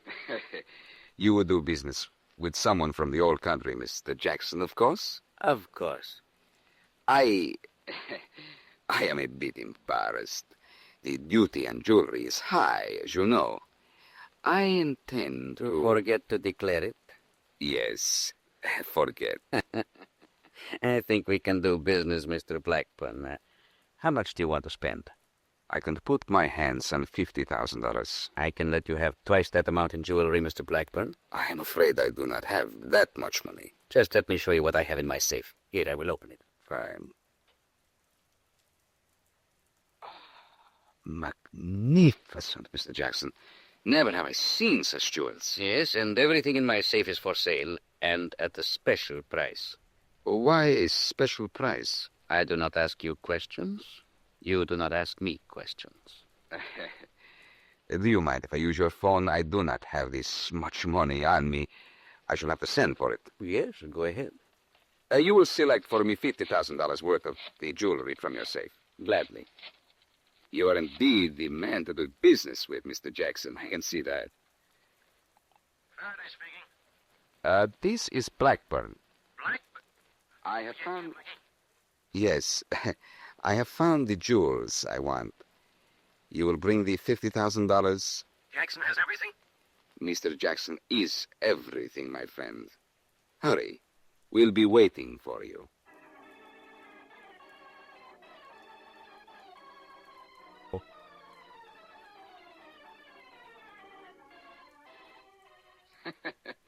You should have seen Jackson's face when Faraday walked in, Mary. It was wonderful. How long did it take Jackson to confess to Brandon's murder? About 5 minutes. Why did he kill him? To keep from splitting the insurance money with him. And he killed Brandon just after you left with the watch you bought for me. Well, Blackie, was that planned? When I left Brandon's store without a sales slip for that watch, Jackson was in the back, and Brandon told him the plan had worked. And then all Brandon had to do was to call the police and tell them his store had been robbed. That was the moment Jackson was waiting for. I'm surprised you got away posing as Mr. Blackburn when you talked to Jackson. Oh, I am a wonderful actor. You certainly dialed up. But how did Brandon work that Peterkin act so beautifully? Well, in the first place, he saw us looking at watches in the store window several times. He was standing in the doorway at the time, remember? Oh, I see now how he was sure his plan would work. He then went to our restaurant and arranged for the cashier and the taxi driver to call you Mr. Peterkin and all that. And then after I came in and bought the watch, Brandon intended to call the police and describe me as the person who robbed the store. Have the police pick me up and find me with the watch. Yeah, but things didn't quite work out that way, did they? No. Jackson got greedy and didn't want to cut Brandon in on the tape. So he killed him, and that's that. It certainly is. You know, for a while I thought Mr. Winston had something to do with all this. Well, he didn't. I've got to leave now, Mary. Will you call me? Will I call you what? Anything. Anything at all except Mr. Peterkin.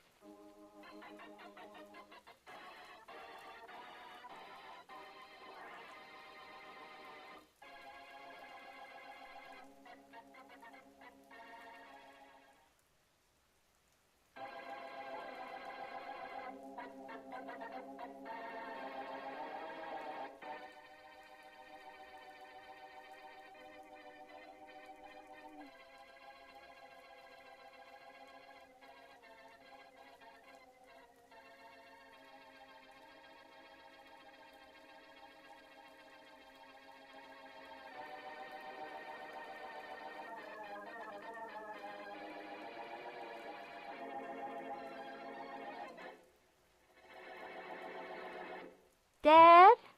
Dad, where are you? In here, Marjorie, in the library. Oh, Dad, I'm going out for a little while. It's time of night, Marjorie. I don't think you should. I'm a big girl now, Father. I won't be long. All right. But you go to bed. You're not as young as you used to be. No, I'll wait up for you. All right, if it'll make you any happier. And don't be too late, dear, please. No, I'm just going down to the village center. Well, don't have too many ice creams, so I promise. Okay, lady, just stand still. Keep your yap shut, lady. This gun in my hand will go off. Oh, what do you want? You, lady, to take a little trip with it. A nice short trip, or maybe a nice long stay. I'll handle this, Jack. I'll handle it fast. The lady looks nervous. Look, if it's my money or jewelry you want, you can have them. We don't want jewels, lady. We want $50,000 in exchange for you.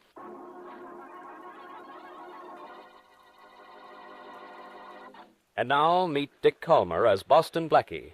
Enemy to those who make him an enemy. Friend to those who have no friend.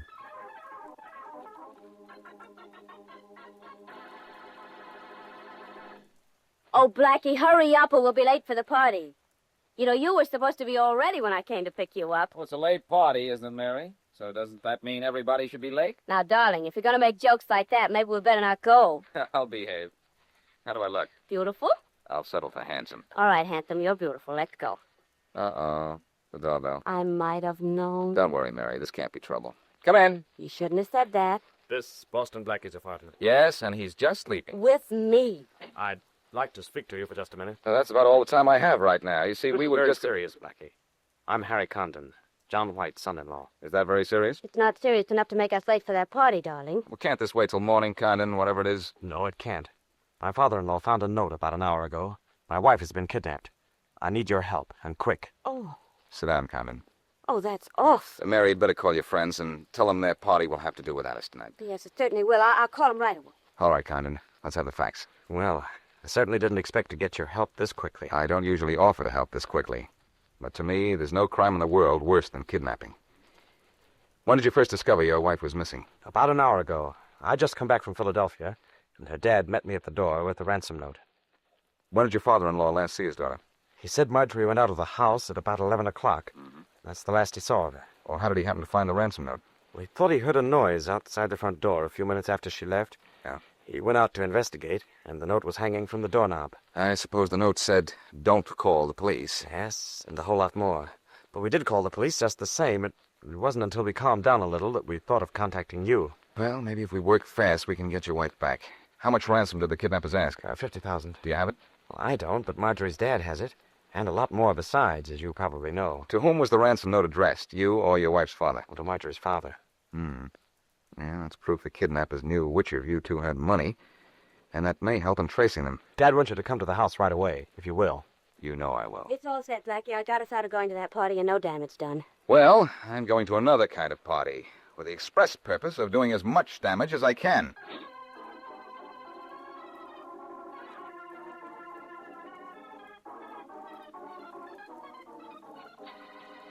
I can't let you go through with your plans, Inspector Faraday.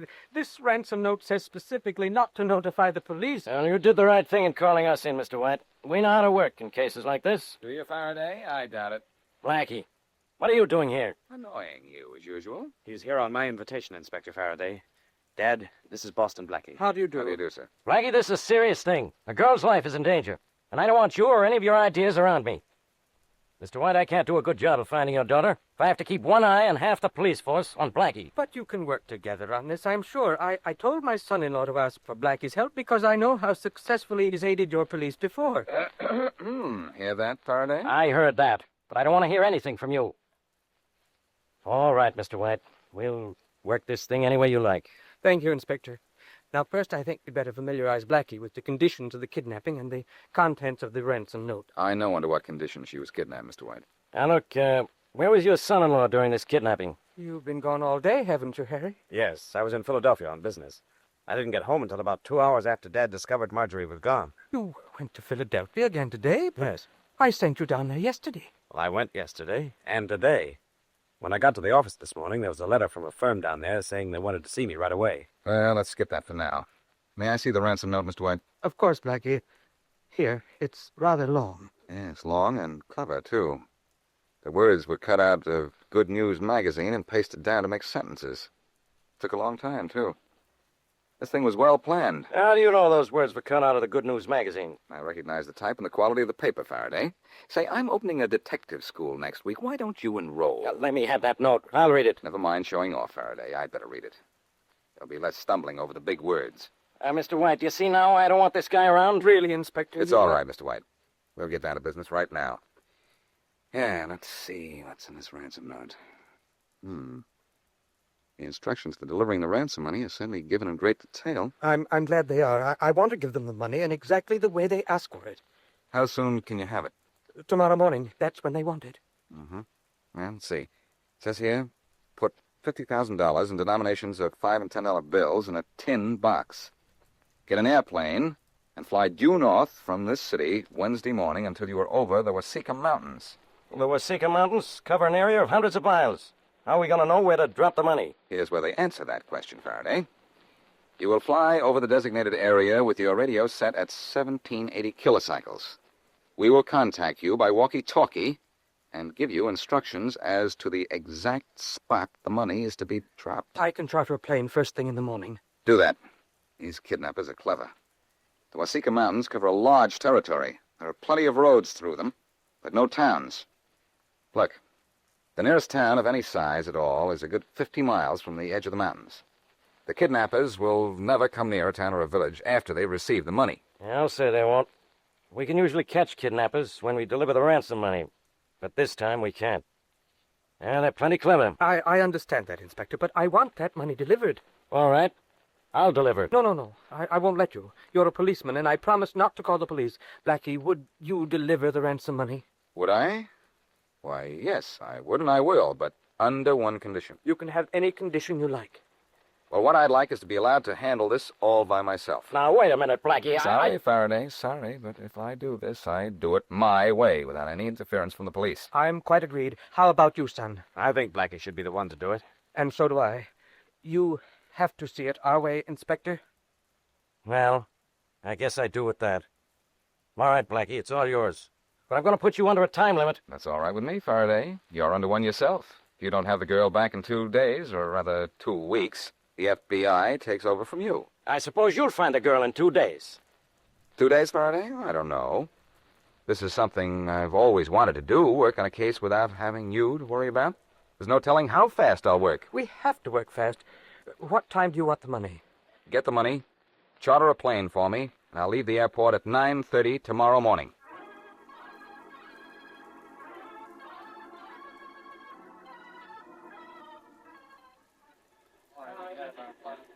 Blackie, Yes, Mary?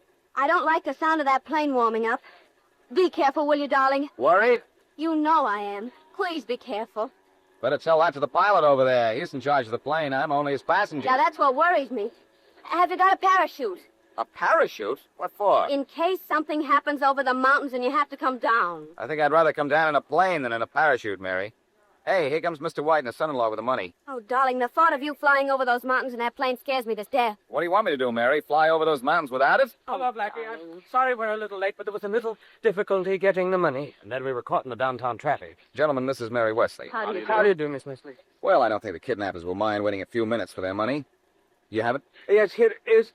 It's a heavy steel box, just as they instructed. Only I marked each bill as Inspector Faraday requested. A tiny X in the corner. Here, you take the box. Okay, Mr. White. And Blackie, bring my wife back, please. I'll do what I can, Conden. Blackie, I'm still worried. Won't you please change your mind? Sorry, Mary, too late. The only thing I want to change now is this steel box for Marjorie Conden.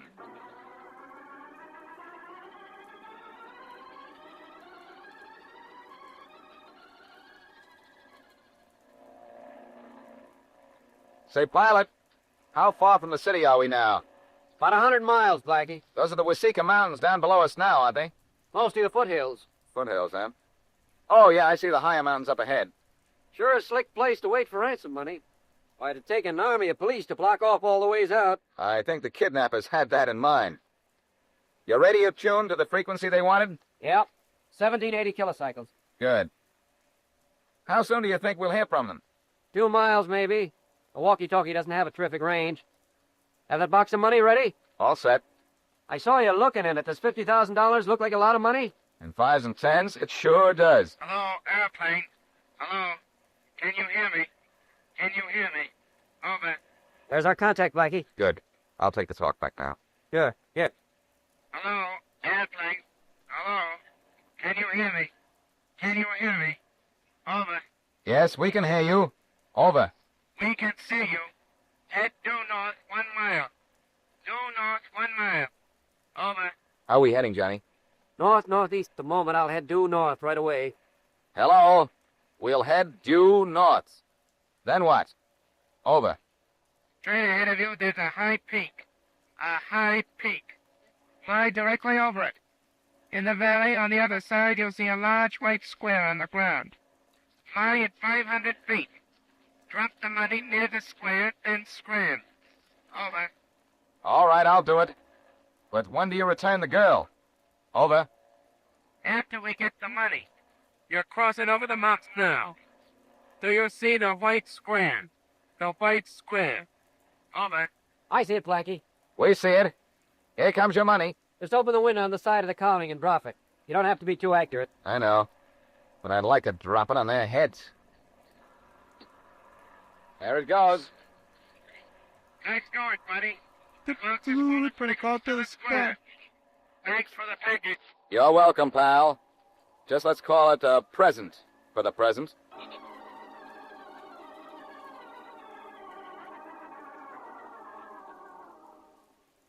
The box ought to be right over there, Bob. Right over there. Nothing, Jack. Here it is, right here. Swell. Come on, let's open it. Okay. I want to feel some of that money. You feel it, I'm going to spend it. Hey, Jack! There's no door in this box. It's empty. Yeah, look. There's nothing in it but this note. Wait, I'll open it. That guy in a plane double-crossed. Double cross, there's no wood by it, Jack. Listen to what it says in this note. Can't pay you, 'cause you have nothing to deliver. We've already found the girl. And it's signed by Boston Blackie.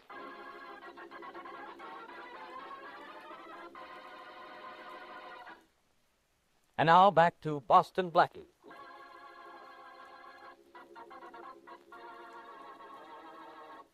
Called in to deliver the ransom money in the kidnapping of the wealthy Marjorie Conden, Blackie exacts a promise from Faraday that there will be no interference from the police. Working alone, Blackie follows the kidnapper's instructions, but instead of delivering the money to the designated mountain country, Blackie delivers only a note saying he has already found the girl. As we return to our story, the two kidnappers wait in a phone booth in a small country village for a report on a phone call they've made to the city. Bob, how did Blackie find out where we were hiding it there? I don't think he did find it, Jack. He was just bluffing to keep us from getting the dough. What should he care? It isn't his dough. Only old man White's. Look, we'll know in a... Maybe this is our call. Get the toll, huh? I hope so. Hello? Is this the party calling City 77610? Yeah? Is your party, sir. Go ahead. Oh, Jim? Yeah, this is Jim. Who's this? Bob. Jim, is everything okay? Sure, everything's okay. What about you? You get the dough? You still have the Conden dame? Sure, she's sitting right here. So Blackie's note was a gag, huh? Jim, lock up the joint good and tight. And don't let anybody in except us. We're coming back. Hey, what is this all about? We'll tell you when we get in. See you in a couple of hours. We've been crossed up. And I'm going to cross out a couple of people just to get even.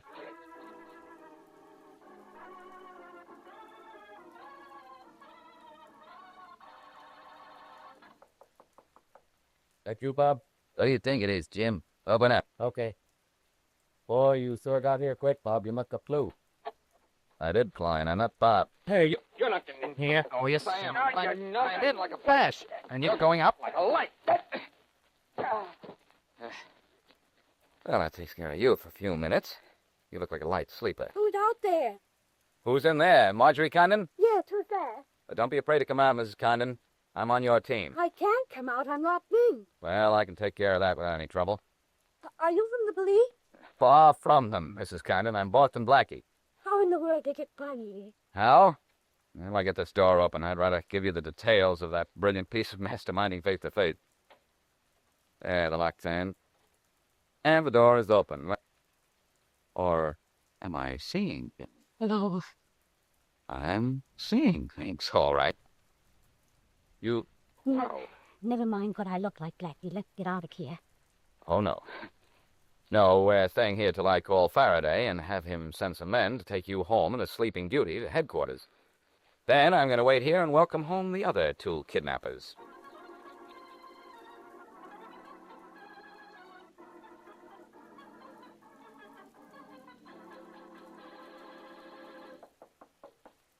Oh, is it? It's us, Jim. Jack and Bob. Open up. Good day, Bob. Look, you don't have to hide behind the door when you open it for us. We ain't cops. The matter with you, Jim? You got nerves? All right, then where you are, both of you. But, yeah, Jim, I got a hunch it's Boston Blackie. You could play your hunches on the nose, Bob. You're right. But the girl? At home. Where's Jim? In jail, and in a few minutes, you're going to be keeping him company.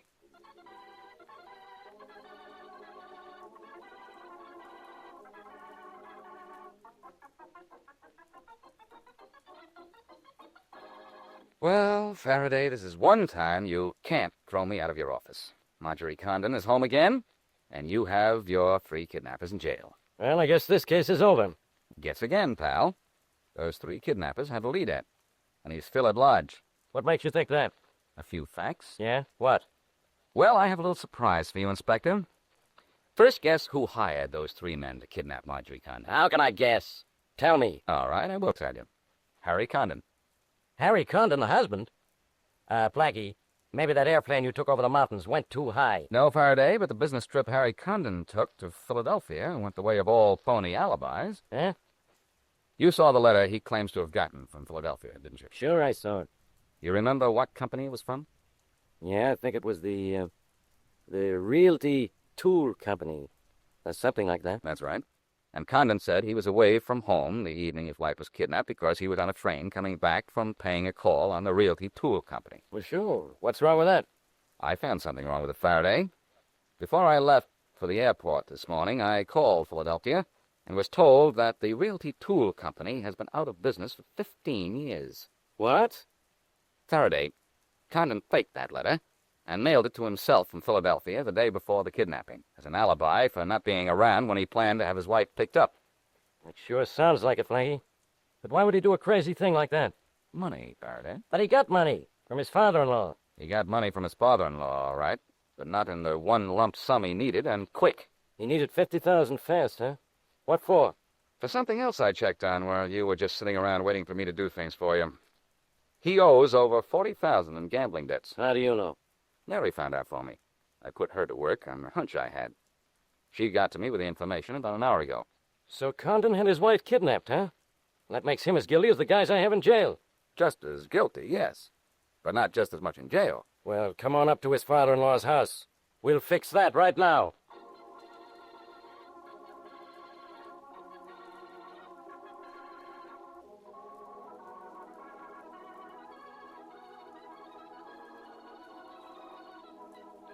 Thanks, Blackie. Thanks for getting my daughter back. It was a pleasure, Mr. White. And I want to thank you for your part, too, Inspector Faraday. My part isn't over yet, Conden. And this is going to be a pleasure for me. Conden, you're under arrest. What do you mean? My son-in-law is under arrest, Inspector.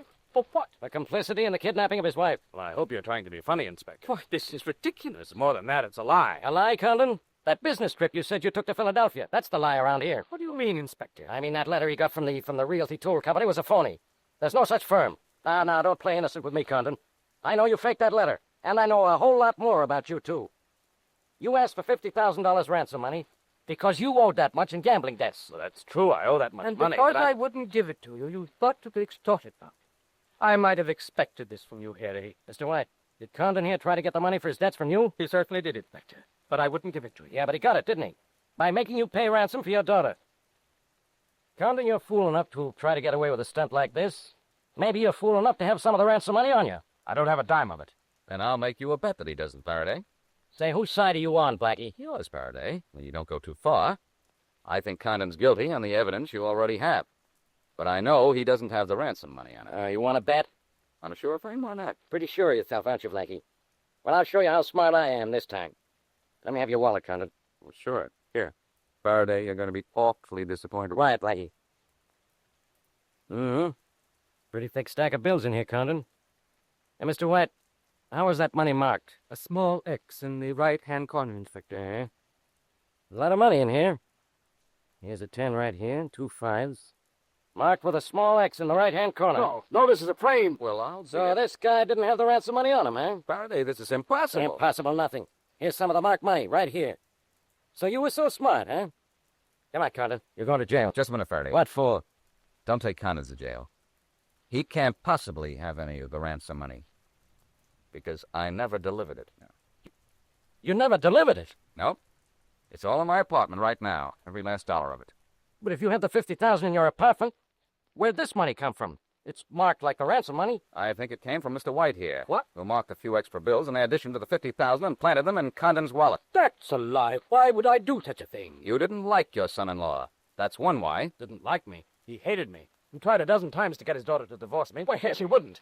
He tried a dozen times to involve me in shady business deals. He even offered me money to leave his daughter. Now, look here. And when I asked for money to pay my debt, he refused me, hoping the men I owed money to would get rid of me in their own way. He's telling nothing but lies. You're telling the lies, Mr. White. Just as the letter you sent your son-in-law from Philadelphia was a lie, just as the ransom note you prepared for the kidnappers was a lie, and just as the ransom money you planted in Harry's wallet is a lie, too. Blackie, you have that ransom money in your apartment? Yes? All of us? Every cent. All right, Mr. White. You're under arrest. No, no. Yes, Mr. White. And too bad, too. Your trick was to convict your son with marked money, but my trick made you a marked man.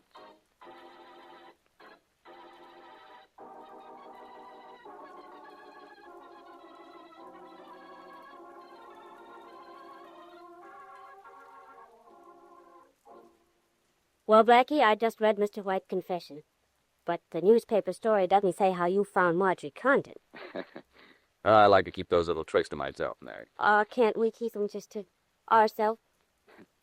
Promise you won't tell? Cross my heart and promise. Well, when I dropped the note to the kidnappers saying I already had the kidnapped girl, I knew just what they'd do. Sure. Find out if it was true, of course. Of course. And I knew where they'd go to find out, to the nearest town. Small towns have manual phones, and I was at the telephone exchange listening to every call made to the city. Oh, I see. When Bob and Jack phoned the city, you got the name of their accomplice and also the telephone number. And, of course, the telephone number was all I needed to get the address. And then you flew back while Bob and Jack drove back, and you got to Marjorie Conden before they did. Simple, isn't it? Well, I don't know that it's so simple. Matter of fact, I'd say it was kind of unusual. Who ever heard of using a little old telephone number to solve a crime? The number of that phone call, well, it gave me a lot of pleasure, but not half as much pleasure as the number this state of ours just handed to Mr. White.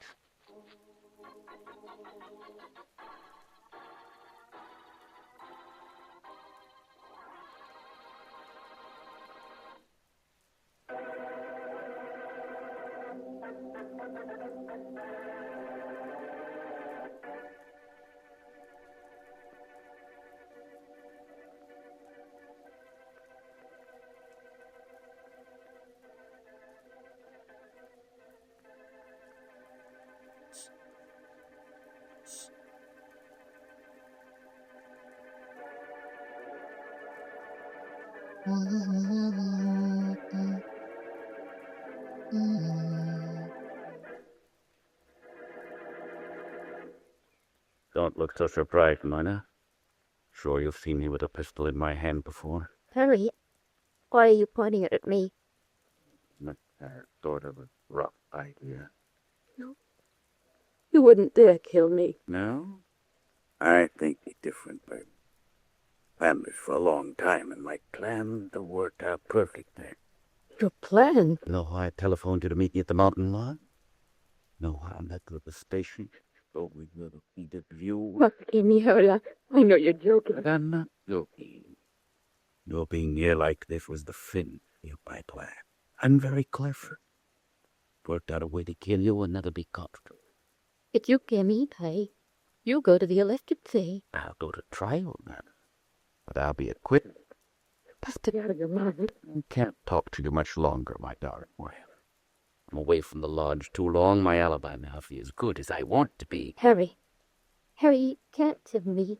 You have no reading. I have all the reason in the world. I'll be rich when you die. I'll own an important business concern. I'll give you my money. I'll start my business over to you. Don't have it. Don't kill me.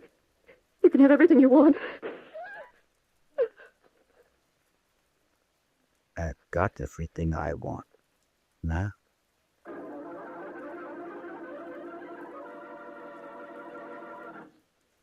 And now meet Dick Calmer as Boston Blackie. Enemy to those who make him an enemy. Friend to those who have no friend.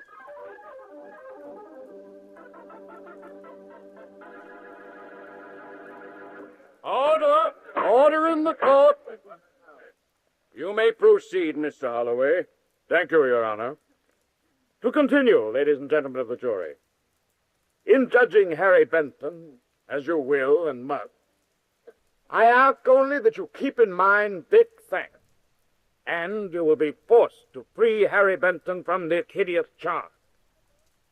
Police have established that Mrs. Benson died in the city. Died from a bullet in her heart. You will remember The weapon was still in her hand when she was found in her apartment around noon on a Tuesday. That Tuesdays, as on the Sunday and Monday before and the day following, according to the testimony of 4 reputable witnesses, Harry Benson was at Mountain Lodge, 330 miles from the scene of his wife's death. If there's another such disturbance, I shall order the courtroom to be cleared. Proceed, Mr. Holloway. Thank you, Your Honor.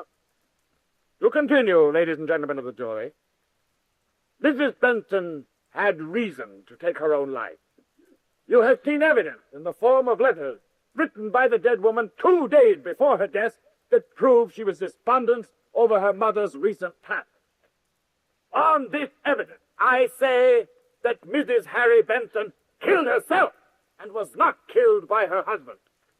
Harry Benson had no reason to kill her, no desire to kill her. But most important of all, Harry Benson could not possibly have killed his wife because at the time of her death in the city, he was 330 miles away. That's deep, right? Ladies and gentlemen of the jury, you cannot convict an innocent man. I beg of you to weigh the facts and bring in a verdict of not guilty.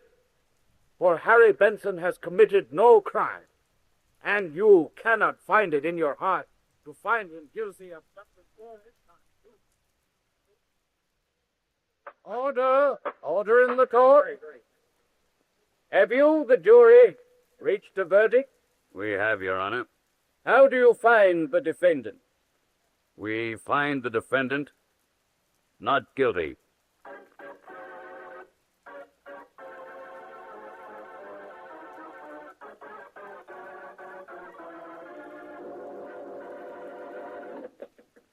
Come in. Inspector Faraday, there's a guy out here who insists on seeing you. Tell him I'm busy, Roland. I told him you were busy, but he says he's going to see you anyhow. He's the late Myrna Benson's brother. Well, tell him I couldn't see him if it was the early bird's sister. Look, you, I won't be put off. I got something to say, and I'm going to say it. Inspector Faraday can't see you, Mr. Gillett. He's staying me now. Now, come on, you Oh, never mind, Roland. What is it, Jellison? I don't have much time. I won't need much time. Okay, Roland. I can handle it. Yes. All right, Jellison. What do you want to talk to me about? You know very well what I want to talk to you about. The whole police department smells. I know that Harry Benson killed my sister. I know she didn't kill herself. I want something done about it. Now, look, Jellison.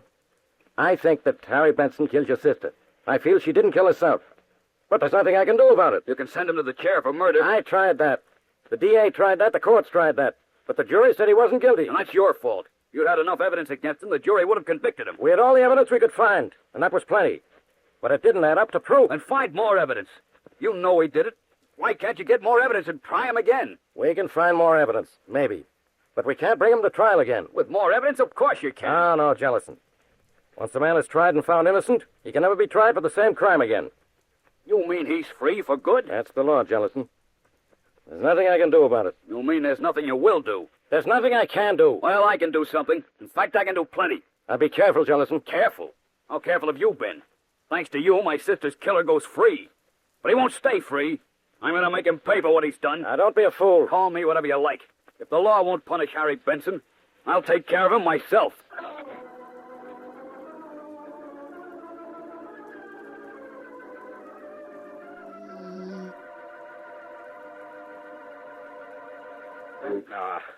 Blackie has had any way to treat a newspaper. I'm sorry, Mary. I'll pick it up. But every time I read about it, I get told all over again. Reading about the Harry Benson case again? Yes, and it's practically driving me crazy. Everybody in town knows Benson killed his wife, and yet the court lets him go scot-free. Yeah, I know.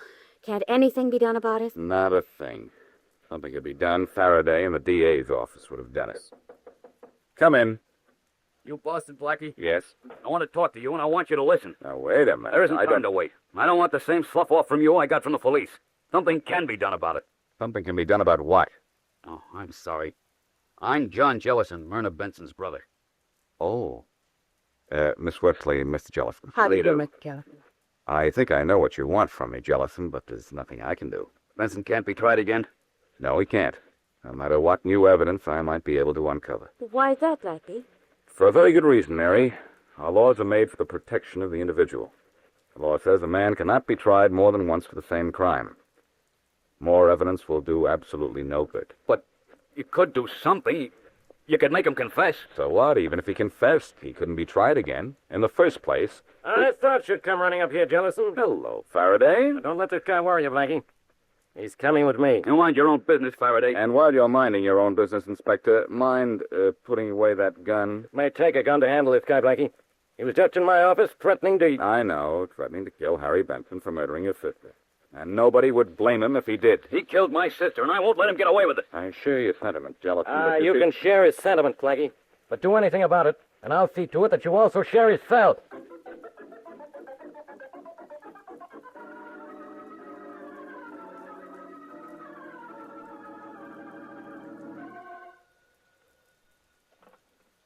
Hello? Mr. Benson, this is Jones at the office. Oh, yes, Jones. I was just about to call you. I won't be down today. All right, sir, but there are several contracts Mrs. Benson was dickering for just before her death that came through today. Do you want to accept them? Do they look all right? Oh, yes, sir. In fact, they're most profitable. Well, acceptance, and I'll be down tomorrow to sign them. Thank you very much, Mr. Benson. Goodbye. Goodbye. Luncheon is served, Mr. Baker.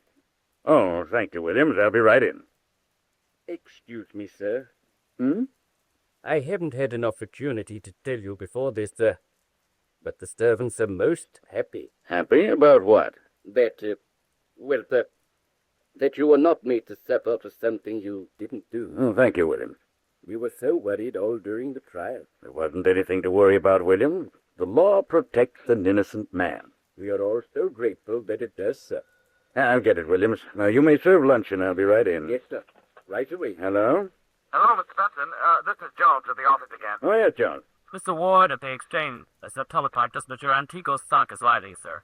So is the Dalton and Whittree. I'm doing all right, eh? Excellently, sir. He advises buying more if you can. Don't worry, I leave that up to him. I don't have all the money in the world, but at the rate I'm going, I'll have it someday. You're a very lucky man, Mr. Benson. Lucky? I don't think so, Joan. Mark is the word.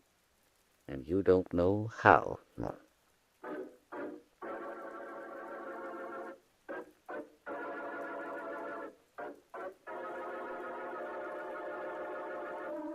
Blackie, Hmm? how much longer are you going to stand there at the window? I don't know. Darling, you haven't said a word for 15 minutes. What's the matter?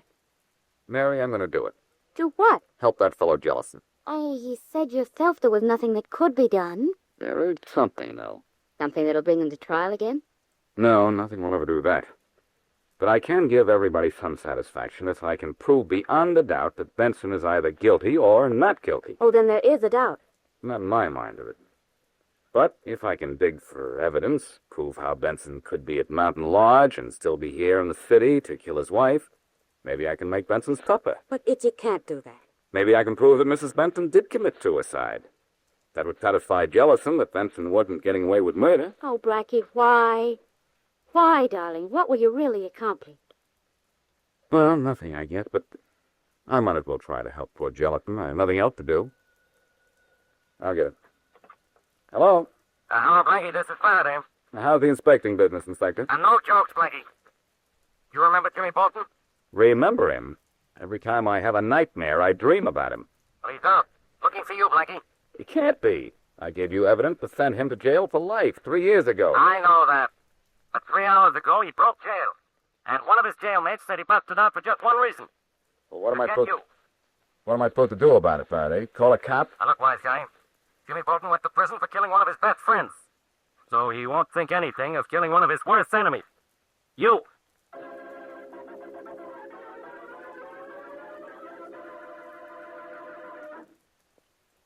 And now back to Boston Blackie.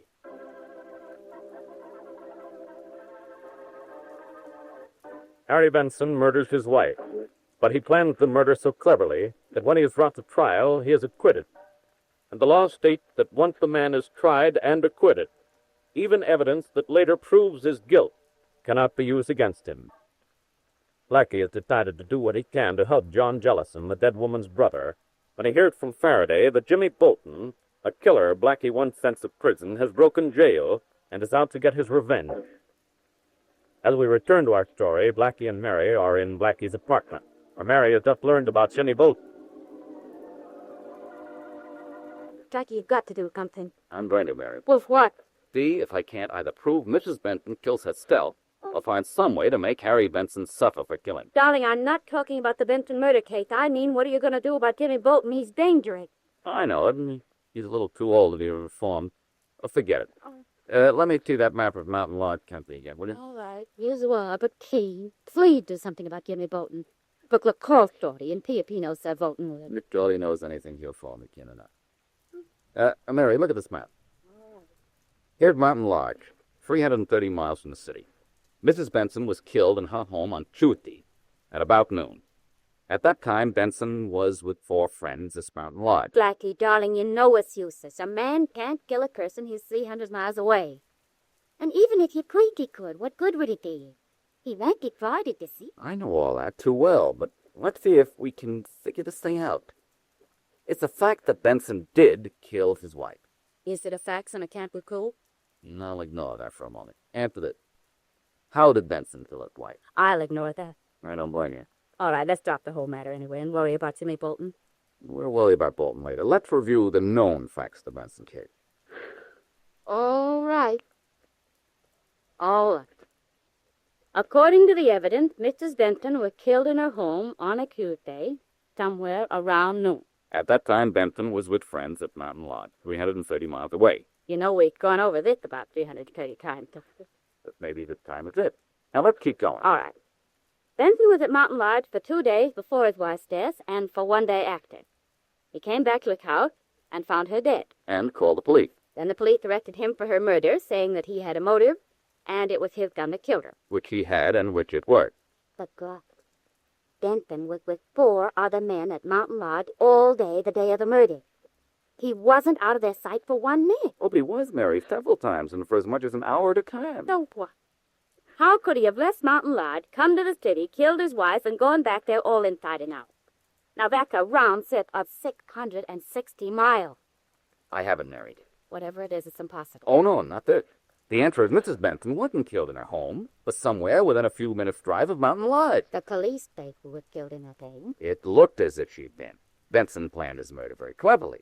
He sent his wife to join him at Mountain Lodge on Tuesday. He met her at the train, took her out into the country, and then killed her. And then brought her the body back to the city? Exactly. He killed her on Tuesday, somewhere near Mountain Lodge, put her body in his car, then brought her to the city Wednesday, put her body in the house, called the police, and you know the rest of the story. Eat one way he could have killed her and still not be waiting to spend his life for more than an hour. The only way. Well, all right, Joe. Now that you figured out how he could have done it, how are you going to use it against him? He can't be brought to trial again. No, but I can see to it that he doesn't profit by his wife's death. We'll worry about that later, will you? First, do something about Jimmy Bolton. Blackie, here we're calling. Tuesday, get me Charlie Kingston in Chicago, will you? Of course, sir. And Tuesday, Yes? if he isn't in Chicago, get him on the phone no matter where he is. I have to talk to him right away.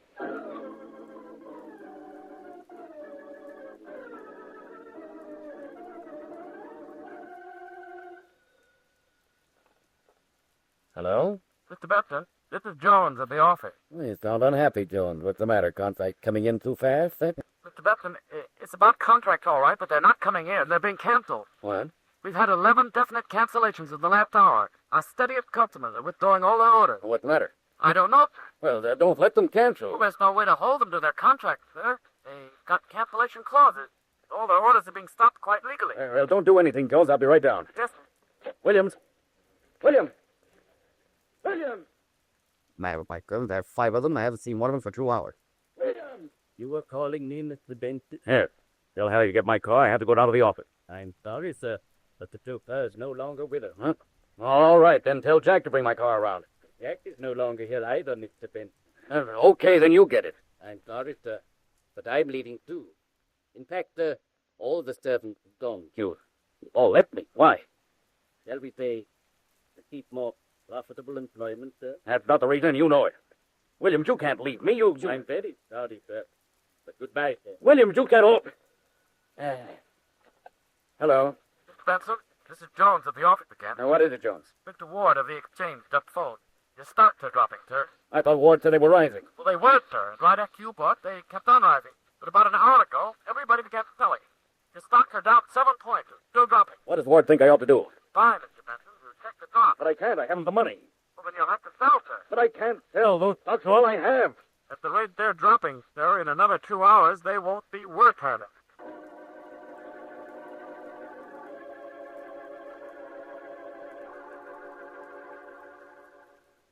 I won't take you up to your apartment, Mary. I want to run down to Faraday a moment. Well, all right, but do be careful, will you, Blatty?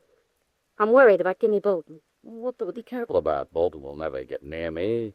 And our murderous friend Benton is probably too bewildered by now. He doesn't know he's Blatty, alive. get inside the door, quick! What's the matter? That big car's coming down the street. Look out, don't!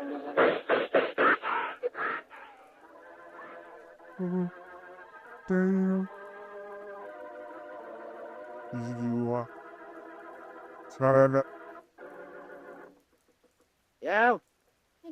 What do you want in my office, Miss Wesley? Blackie's not here. Inspector, Kimmy Bolton just got it. Where's Blackie? Where'd they take him? He wasn't hit. Oh. Well, that's too bad. Ain't got to listen. I'm not Blackie. You don't have to pretend to me. Bryce is in danger, and I know you're worried. I'm plenty worried, Miss Wesley. Bolton's a cold-blooded murderer. He's out to shoot Blackie or anybody who gets in his way. What can't you do, Thompson? Well, I've got half the force looking for Bolton now. Where's Blackie? In his apartment, he can't stay there in the Bolton court, but he won't. I know he won't. Okay, look. You call Blackie every few minutes if you have to, Miss Wesley. Anything to keep him there. I'll get Bolton. How? I don't know how, but I'll get him, Miss Wesley. I'll get him. I'm sure you will, Inspector, but please get him before he gets Brighton.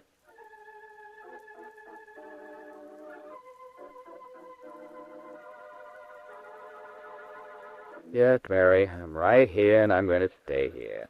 Stay right there in your apartment now. And not to even go out into the hall? Look, what is this? There's only one person after me, not a whole army. Joey, I don't care. Now you stay right where you are. I promised I would, didn't I? There's someone at the door, Mary. Probably the boy with the magazines I ordered. I'll call you back. All right. Bye. Come in. Well, This is a surprise. I must take a photograph to make you look like someone else. You're Harry Benton. I'm Harry Benton. You're Harry Benton. This is not much all right about you. Blackie, there's not something about you I don't like. Oh, you come here to fire me, have you?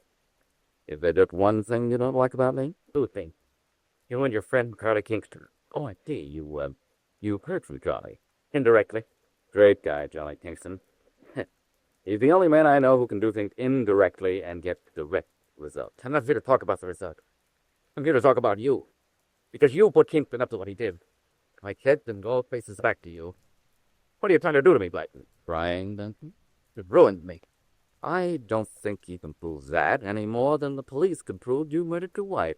Well, Piz, I'm an innocent man, yet you choose to persecute me in your own way. Blackie, what do you expect to gain? What's this getting you? It's not getting me, Benton. It's getting you. Hey, you think I'll crack? You think you can hound me with troubles, ruin my business, turn my employees and my friends against me, make me feel alone, suspected, and hunted? You want me to be afraid? You want me to go out of my mind? Not especially. Well, I won't. Nothing you can do to me can make any difference. Making a difference already, isn't it?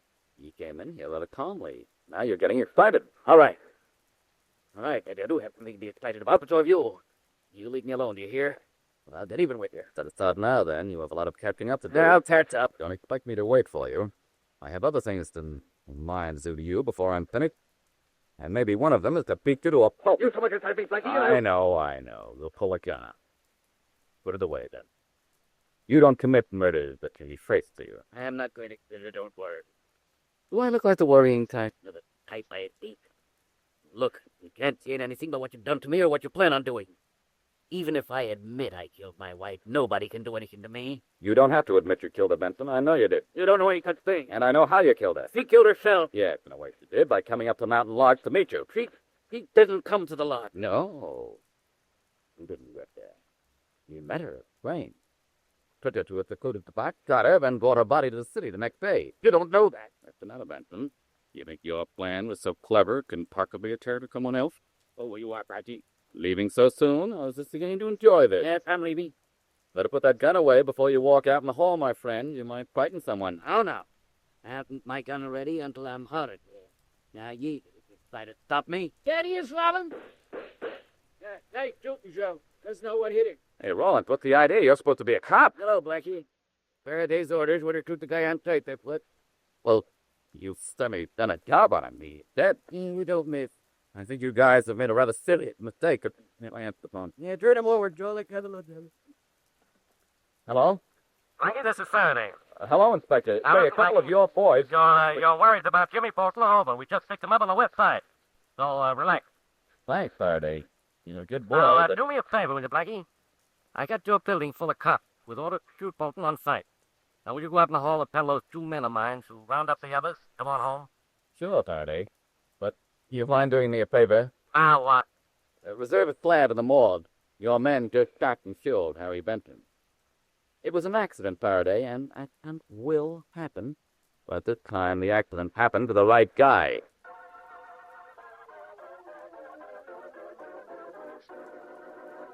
Blackie I'd have died if I thought Mr. Dempton was going to come up here. Well, he came up here and he died. But what made him do it? Dyer, come up here. Come up. Well, you remember when I called Charlie Kingston? Yes. Charlie and his friends ruined Benton's business and ran his stock into the ground in one day. How did they do that? Kingston put pressure on Benson's client and told all his friends who had the same stock Benson held to tell us fast as they could. I see. And on top of that, Kingston hired all Benson's servants for a week's party with a $500 bonus if they'd leave, saying they weren't coming back. Oh, I see why Benton came to see you then. He found out Charlie was causing him all that trouble, and he knew you putting up with it. That's right. And I'm very glad that when the cops shot at him, they didn't miss him, because I guarantee that now that he's dead, nobody else will miss him either.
One.